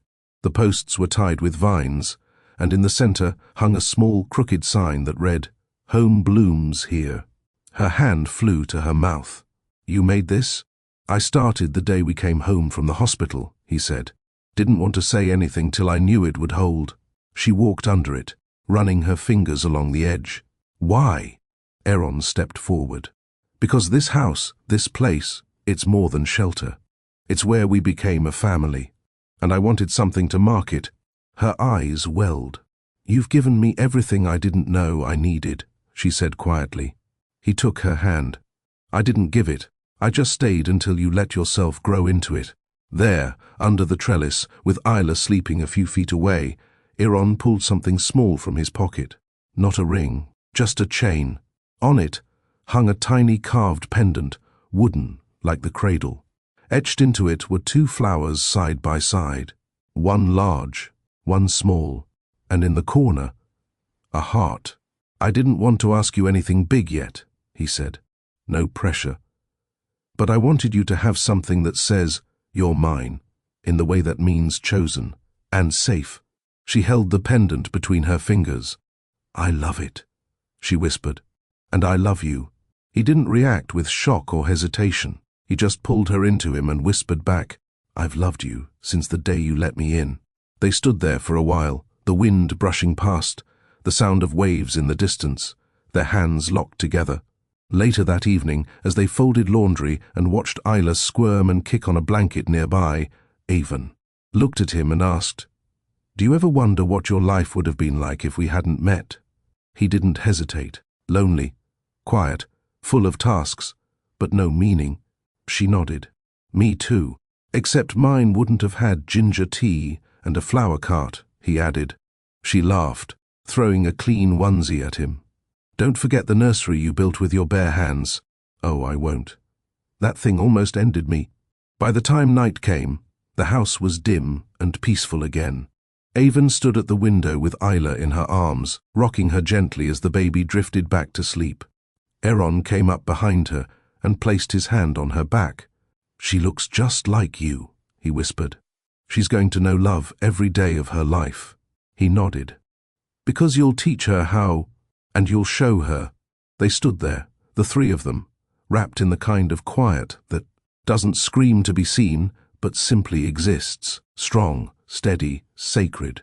If you believe that family is who shows up, not who shares your name, leave A in the comments. And if this story reminded you that healing is possible, like this, video and subscribe for more true stories that speak to the heart. Avon placed Isla in her cradle. Aaron turned off the lamp. As they lay down, his hand found hers under the sheets. And without a word, they both knew. They hadn't just created a new chapter. They had closed the old one for good. Avon walked slowly through the backyard, her arms gently swaying as Isla slept against her chest in the wrap. The coastal breeze rolled through the trees, brushing against her skin like a soft whisper. The baby didn't stir. It was the first real afternoon she'd spent outside since the birth, and it felt like the world had shifted in her absence. The leaves had turned from green to soft gold. The sky seemed bigger. Or maybe she was just finally looking up again. The garden had changed too. Aaron had added a wooden bench under the big oak. It wasn't painted. It didn't need to be. It was perfect in its simplicity, just like everything else they'd been quietly building. She sat, adjusting the wrap, letting Isla rest fully on her chest. The baby let out a soft hum, not quite a cry, not quite a snore. Aaron stepped out onto the porch, wiping his hands on a rag. She fall asleep again? Avon nodded. Right after feeding. She likes being outside. She takes after you, then. She smiled. She's not afraid of the wind. He walked down the steps and sat beside her on the bench. They didn't speak for a while. The silence didn't ask to be filled. I've been thinking, Avon said quietly. I want to start writing again. Really writing. Aaron turned to her. You should. Maybe just a few short stories, or a children's book inspired by her. I'd read them all. I want her to know. Everything that happened wasn't for nothing. That her mother didn't just survive. She grew. She already knows, Aaron said. You hold her like someone who remembers the cost of being held too late. That stayed with her. Later that day, she pulled her old laptop from the closet. The charger barely worked, and the screen had a crack in the corner, but it powered on. While Isla napped in her crib, Avon sat at the small desk in the corner of the nursery and typed. And once, there was a girl who learned to love quietly. She didn't roar. She bloomed. And everyone who thought she'd wilted never saw how deep her roots had grown. She didn't need to finish it. Just starting was enough. That evening, as they sat around the table eating pasta, Aaron reached across and placed an envelope beside her plate. What's this? She asked. He shrugged. Something you forgot to open last week. It was under a box in the front room. She wiped her hands and opened it slowly. Inside was a photograph, grainy but clear. Kyron, standing outside a community building, talking to a small group. No suit, no press around him, a handwritten note on the back. It took losing everything to find my beginning. Take care of her. Kay. Avon stared at it for a long time. Her fingers didn't tremble. Her chest didn't tighten. She placed the photo on the table. Aaron studied her face. You okay? I am, she said. For real? He nodded, then stood to clear the plates. Avon stood too, walking over to the fridge where magnets held postcards, grocery lists, and tiny Polaroids of Isla. She pinned the photo with Kyron behind one of the lists, not because she needed to see it every day, but because that chapter happened, and pretending it didn't would be like ripping a page from the book that made her who she was. That night, while Isla slept and the house hushed, Avon whispered a prayer aloud she hadn't known was sitting inside her. I forgive him, and I forgive the girl I used to be for staying too long. She felt lighter, not because the pain vanished, but because she was no longer carrying it alone. Aaron found her in the hallway a few minutes later. I heard you, he said. She didn't deny it. I needed to say it out loud. I'm proud of you. She smiled and leaned into him. I want to give her everything we didn't get, she said. We will, he said. And the way he said it didn't sound like a hope. It sounded like a vow. The next morning, Avon woke to find Isla wide-eyed, staring up at the mobile Aaron had made. The baby cooed softly, and Avon picked her up with ease now, no longer nervous with every shift and whimper. She held her close and whispered, This is the home I dreamed of for you. Not the one with money or mirrors, but the one where every piece of you is wanted. Aaron stepped in with a cup of tea and kissed Avon's forehead. She knows, he said. She's never known anything else. They stood in the soft morning light, no noise, no pressure, no audience, just 3 people in a quiet house by the sea. And it was enough. The small town had its routines. Coffee brewed early, shop doors clicked open. At 9, and neighbors waved as if nothing in the world was ever too urgent. It was healing for Avon, that rhythm. Predictable, safe, nothing like the marble halls she used to pace, hoping someone would look up from their phone and ask how she was feeling. Now, when people asked how she was doing, they actually waited for an answer. The postman, Hank, who dropped by every Tuesday and Friday, handed her mail with a smile. Any flowers left over today? He'd ask. Wife's been loving the little jars. And Avon would hand him a bunch of wild daisies or leftover lavender and say, Tell her I said hi. That Friday, Isla had her first real smile. Not gas, not a flutter, a true, wide-eyed grin. It happened just after breakfast, while Aaron was cradling her in the nook of his arm. He made a face, puffed cheeks and crossed eyes, and she responded like she'd been waiting her whole life to laugh. Avon burst into tears. Aaron looked over, startled. "Did I break her?" "No," Avon said, wiping her eyes. "You fixed something in me."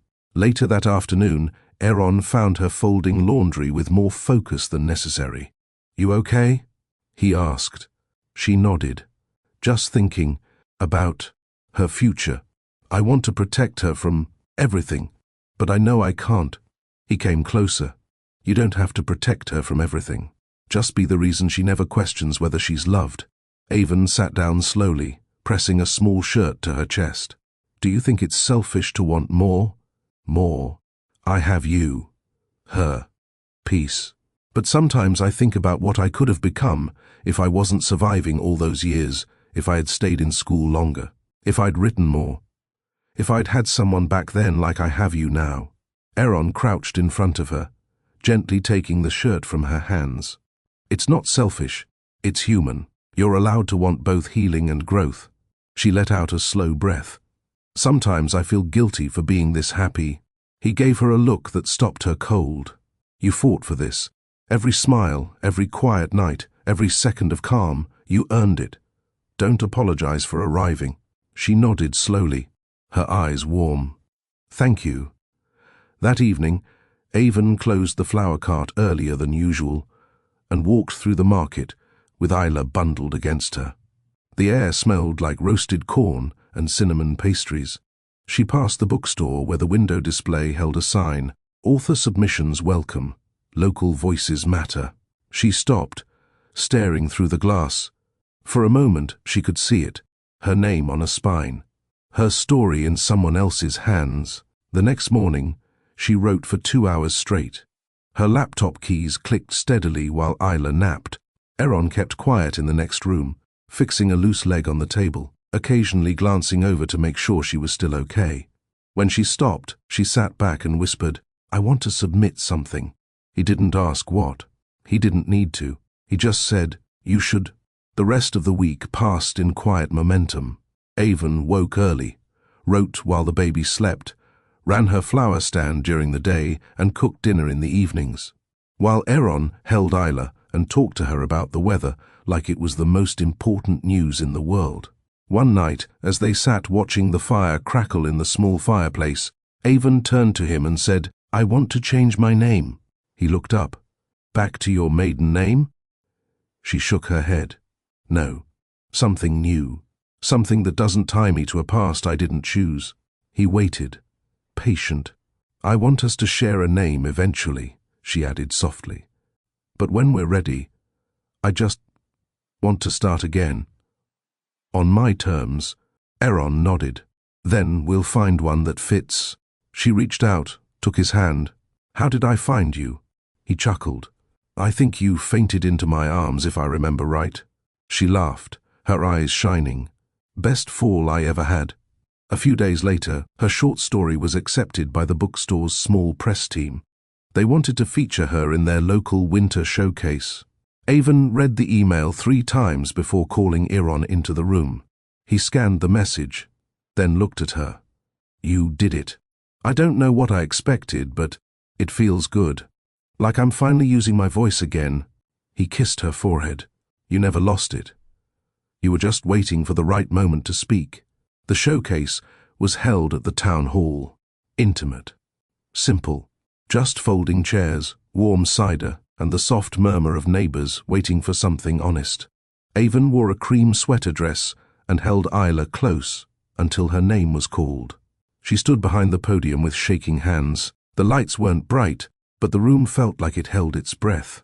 She read slowly. Her piece wasn't dramatic. It was soft, about a woman who thought she'd been forgotten, only to find that someone had been watching the whole time, waiting to love her when she was ready to be seen. The last line read, "She didn't run from her past, she buried it like seeds and grew something no one could take from her again." When she finished, the room clapped. Gentle but genuine. Aaron stood near the back, Isla resting against his chest. He didn't cheer, he didn't shout. He just smiled, a kind of smile that told her he saw every part of her. Afterward, people came to shake her hand. Some said her words made them cry. Others thanked her for writing what they hadn't been able to say themselves. One woman pressed her palm over Avon's and whispered, "You made me want to try again." Back at home, Avon stood in the doorway of Isla's room while Aaron laid the baby down in her crib. "She's going to grow up in a house filled with stories," he said, tucking the blanket in. "She already has one," Avon said. "And it starts with you. If you've ever had to build your piece from scratch, know you're not alone. Share your journey in the comments and let others know that healing takes time, but it's real. Like this story if it reminded you that love isn't always loud, but it always shows up.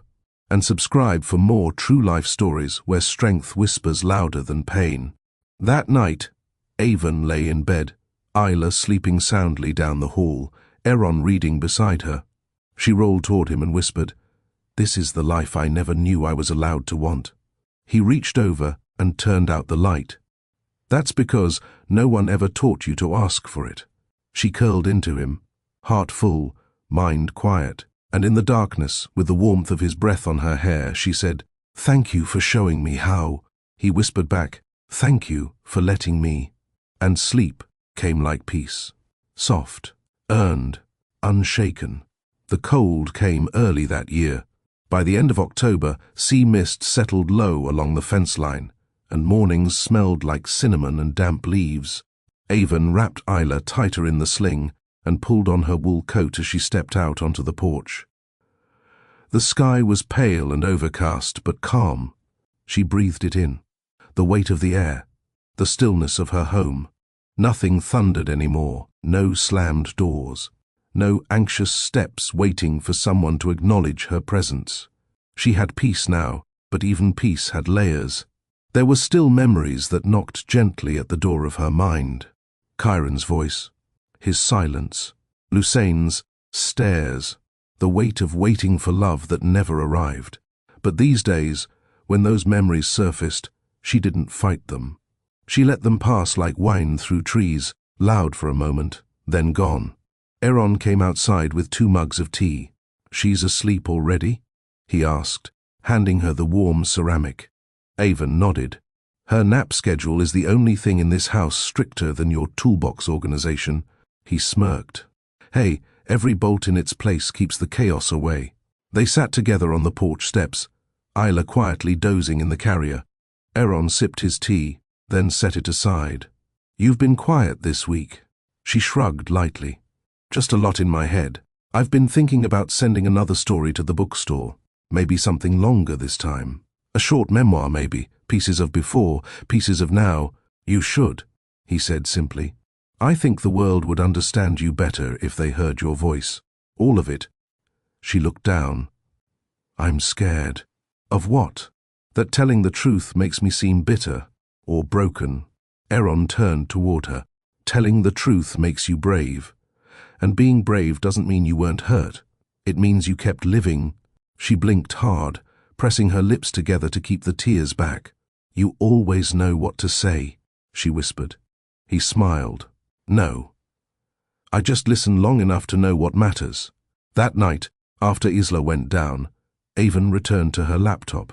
She opened a new document and sat with her fingers hovering over the keyboard. The house was quiet. Aaron was reading in the other room. Nothing buzzed, no footsteps, no echo of heels on marble floors, and she began. "My name is Avon Brielle. I used to think surviving was enough, until I realized surviving wasn't living, and living without being seen isn't love. It's invisibility." The words flowed. She didn't stop to edit. She didn't reread the lines. She let them fall out, one sentence after the next, until her heart felt a little less heavy.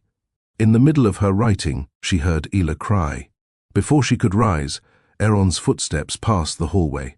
He soothed her gently. No rushing, no irritation, just warmth. Avon smiled and turned back to the screen. By midnight, she had 10 pages. In the morning, the bakery next door dropped off a small box of almond croissants. With a note, "You look like you needed this yesterday. Love, Marcy." Avon laughed softly and texted back, "You always know." The town was small, but its people noticed things. They noticed the light in her eyes when she spoke about Isla. They noticed how often Aaron carried her daughter. They noticed how quietly strong Avon had become. Not because she asked to be praised, but because some kinds of strength make noise without ever shouting. That week, the bookstore called. They wanted her to speak again at the winter gathering. This time, they wanted her to read something personal. She hesitated. "It's not polished yet," she said on the phone. "Neither are people," the manager replied gently. "Come as you are." Aaron encouraged her. "The ones who need your story won't mind the typos." So she accepted. The morning of the reading, Avon dressed in a soft navy dress, her curls pinned loosely. Aaron dressed Isla in a white knitted cardigan and tiny boots. "You look like someone's muse," he whispered as Avon fastened her necklace. She blushed. "Just someone trying not to fall apart in public." He held her gaze. "You're stronger than anyone I've ever known." The town hall was full by the time they arrived. Small town full, but full nonetheless. Aaron sat in the third row with Isla in his lap.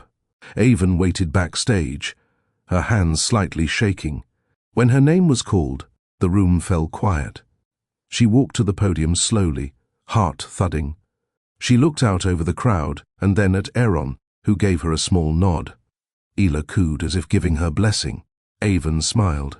She began. "This isn't a fairy tale. There were no glass slippers, only closed doors and quiet tears and long nights wondering if I mattered. I once lived in a house full of everything except love, and now I live in a home built on everything that matters. This isn't a story about being saved. This is a story about seeing myself and learning I was worth saving, even if I had to walk away alone first." The room held its breath. She read on, sharing moments of silence, of slow healing, of Aaron's quiet loyalty, of Isla's first smile. When she finished, no one clapped right away. It wasn't disrespect, it was reverence. Then someone stood, and the room followed, a standing ovation in a town where standing meant everything. Aaron stood with Isla against his shoulder. Avon's eyes met his, and she mouthed, "Thank you." He didn't say anything. He didn't need to. Afterward, an older woman came up and held Avon's hand. "I waited 20 years to leave a man who looked right, but never loved right. Your story made me feel less foolish." Avon hugged her. No words, just shared weight. Back home, she and Aaron tucked Isla in and sat on the couch with Coco. "You were incredible," he said. "I was honest," she replied. "Same thing." She leaned into him. "I don't think I ever told you how scared I was the day we left the estate. You didn't have to. I thought maybe I was ruining everything, that I was selfish for wanting peace, that I was a failure." He turned to her fully. "You were the bravest person I'd ever seen." She looked up. "Do you ever miss your old life?" He paused. "No. I miss being invisible even less." She touched his cheek. "You were never invisible to me." He kissed her, slow and certain. "And you were never too much for me." They stayed like that, quiet, content, no empire, no titles, just two people who chose each other when it cost them everything, and gained more than they ever dreamed. Rain tapped softly against the windows that night. Avon stood barefoot in the kitchen, stirring a pot of soup as Aaron gently rocked Isla in the living room. The warmth of the broth filled the air, mingling with the scent of rosemary and garlic. It smelled like safety. She glanced over her shoulder and saw Aaron humming quietly, Isla's head resting against his chest, her tiny hands curled into his sweater. That sight always melted her. She never had that kind of peace growing up, and now it lived in her house. Dinner was simple, just soup, warm bread, and a little music playing from the speaker on the shelf. No performance, no formalities, no one trying to prove anything. Aaron poured them water and set the table. "You should know," he said with a grin. "Isla tried to roll over today. She almost did it too." Avon gasped playfully. "And you didn't record it?" I panicked. I didn't want to miss it staring at my phone. She laughed. "That's fair."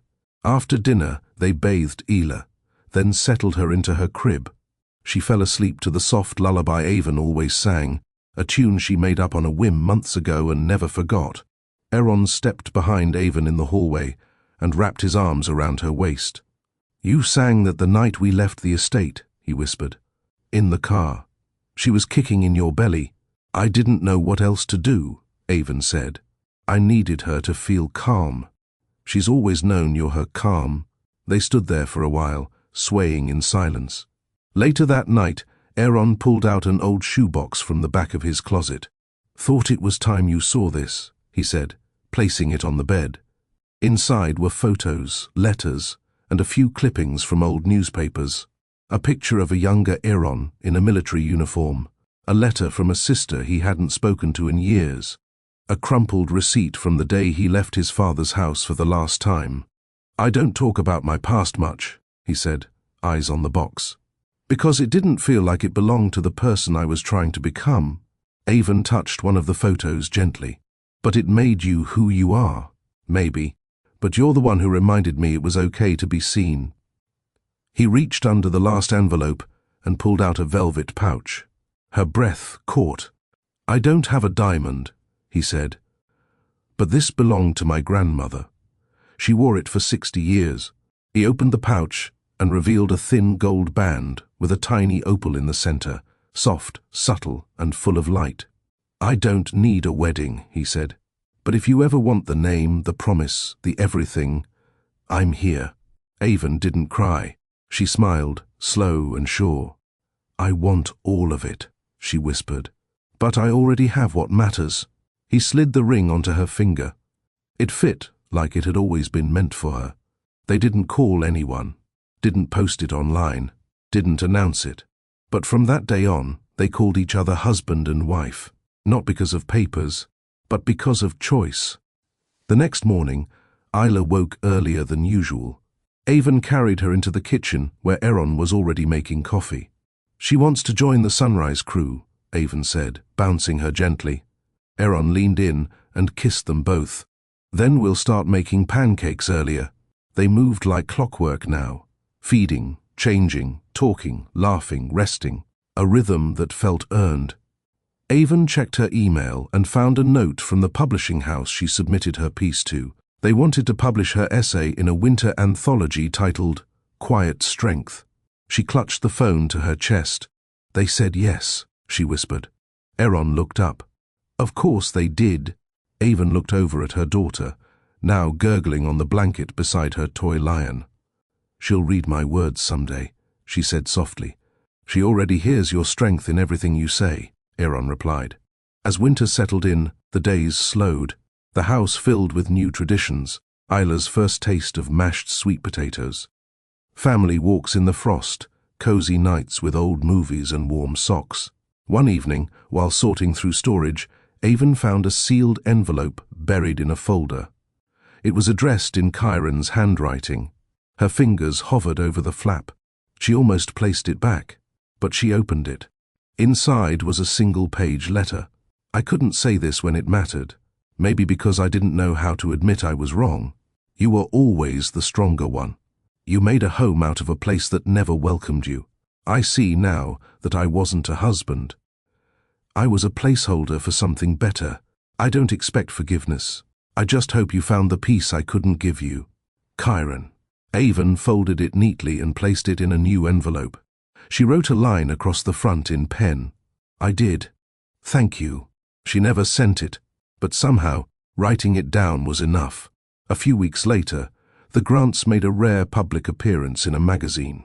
Avon saw it by accident in the grocery store. Kyron stood beside a woman in a sleek black dress. Lucine smiled with her lips but not her eyes. Avon didn't flinch. She flipped past the page. When she got home, Isla ran to her with wobbly legs and loud squeals. Aaron lifted her into his arms like she was made of gold. And that was her real headline, the only one that mattered. In the spring, they planted flowers together. Avon let Isla pick the seeds, sunflowers and daisies and wild poppies. The yard bloomed, slowly, like her. On a quiet morning, Aaron brought out 2 cups of tea and a folded note. "What's this?" Avon asked. "Your words," he said. I printed your story. I wanted it here in this house. She unfolded the pages. There it was, her name in print, her truth permanent. At the end of the final page, Aaron had added a line. This isn't the end. This is the beginning of every morning we never had before. She kissed him. And this time, she didn't feel like she was surviving. She felt like she was home. The ocean breeze came softer in the mornings now. Spring had loosened its grip, giving way to early signs of summer. Avon stood on the front porch, Isla on her hip, both watching the sun stretch across the quiet street. A neighbor waved while walking their dog. Somewhere down the lane, wind chimes danced in the air. Inside, Aaron adjusted a framed photograph on the wall. It was a candid shot Avon had taken during their last beach picnic. Isla had sand on her nose. Aaron had that half-smile he only wore around them, and Avon's laughter was mid-burst, her hair catching the light. Straight enough? He called out. Avon smiled, walking in. You always ask, but it's always perfect. Still, it matters. That was the kind of man he was. Steady, thoughtful, careful even with the little things. Avon set Isla in her playpen, where soft toys and board books waited. The toddler clapped happily, babbling to herself as if reciting a poem only she understood. Aaron walked over and placed a kiss on Avon's forehead. Your books are selling faster than we expected. The local bookstore wants a signing event. Avon blinked. Seriously? He nodded. People are connecting with your words. She took a breath. I never imagined this. Not when I was alone in that estate. Not even when I first left. That's because back then, you were surviving. Now you're living. Later that afternoon, Avon visited the boutique. The shop had grown from a small floral stall into a neighborhood staple. Hand-tied bouquets, dried wreaths, and potted succulents lined the windows. She stepped inside and was greeted by the scent of eucalyptus and lavender. Hey boss, her assistant Taylor greeted her. Someone came by asking if you take wedding orders. I said we do custom designs only. She's coming back next week. Avon smiled. Perfect. Thanks, Tay. While arranging new blooms, a small bell chimed over the door. Avon looked up, ready to welcome a customer, but froze. Kyron stood there, older, tired, different, but not. He didn't step forward. I wasn't sure you'd be here. I'm always here, she said, voice calm.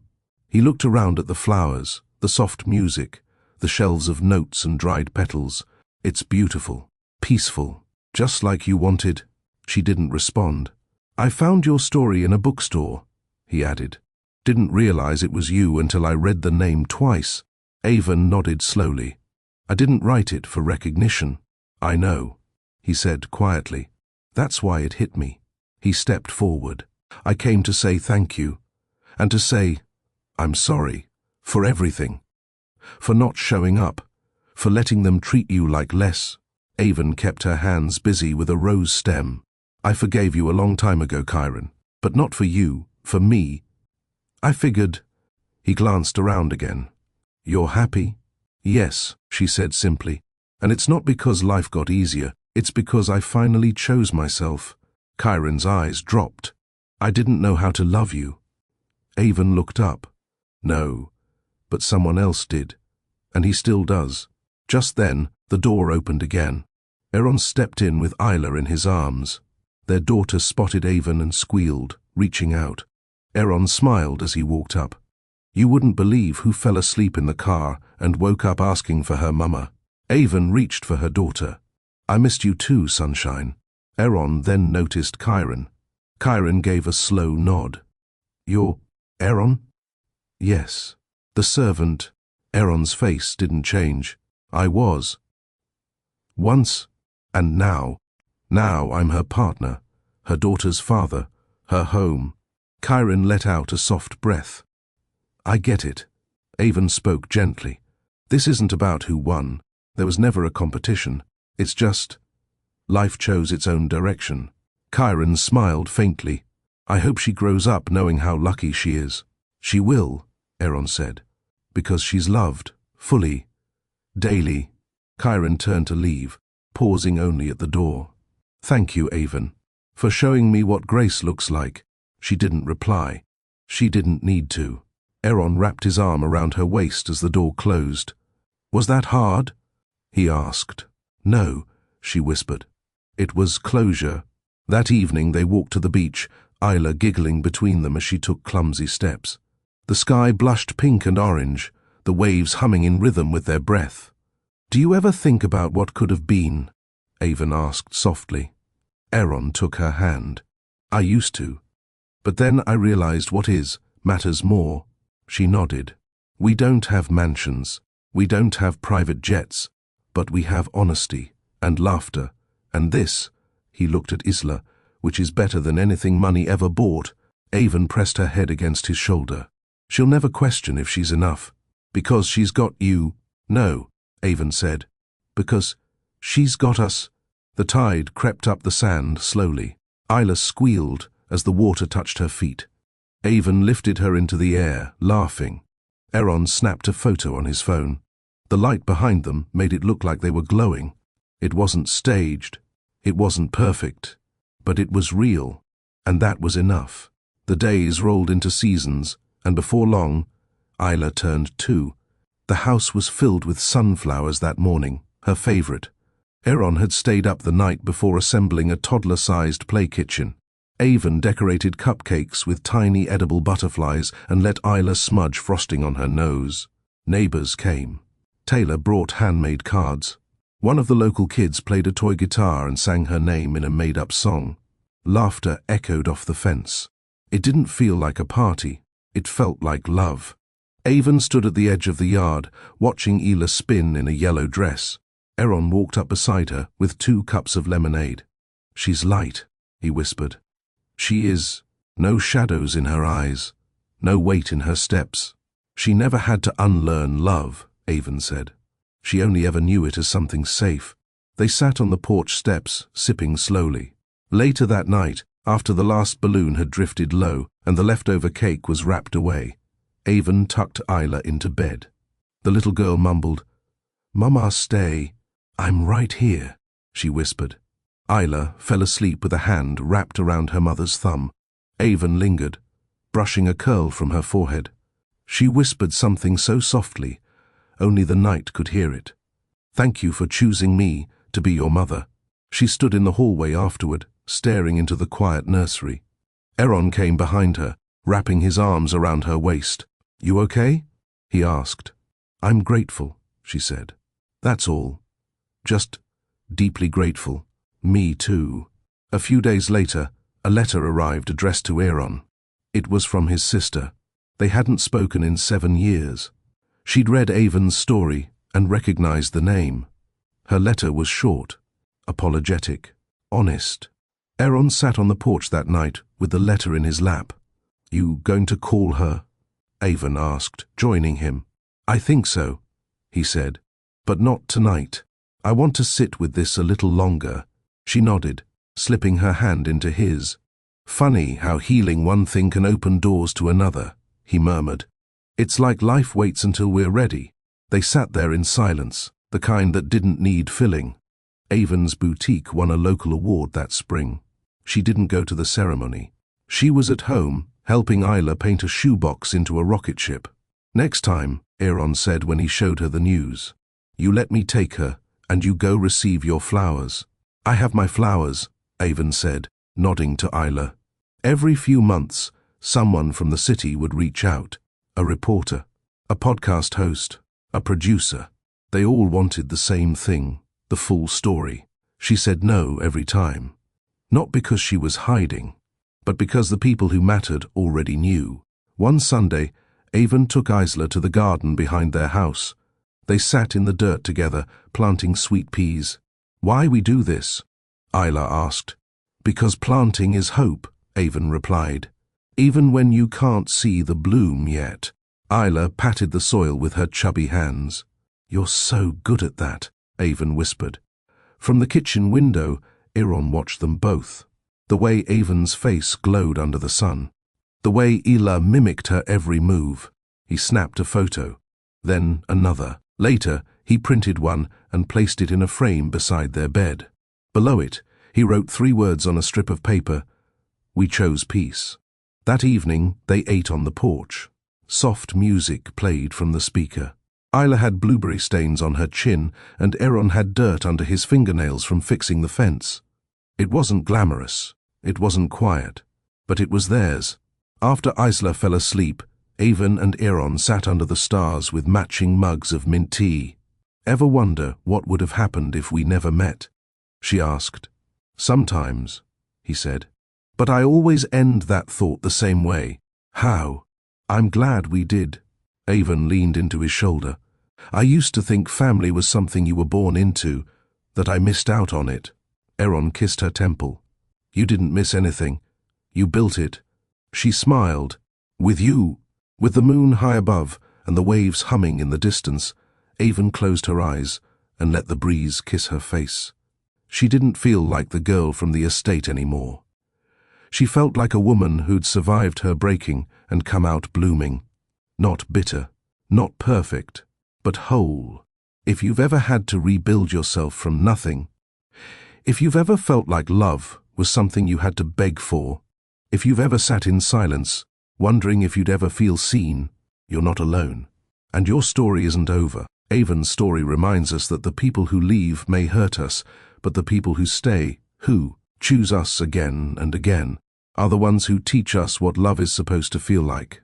So if you believe that healing is possible, if you know someone who stayed when they didn't have to, if you've ever chosen yourself after being left behind, leave A in the comments. Subscribe for more stories that prove broken things can still bloom. And remember, sometimes the life you build quietly becomes the loudest proof of your strength. Thanks for watching. See you in the next story.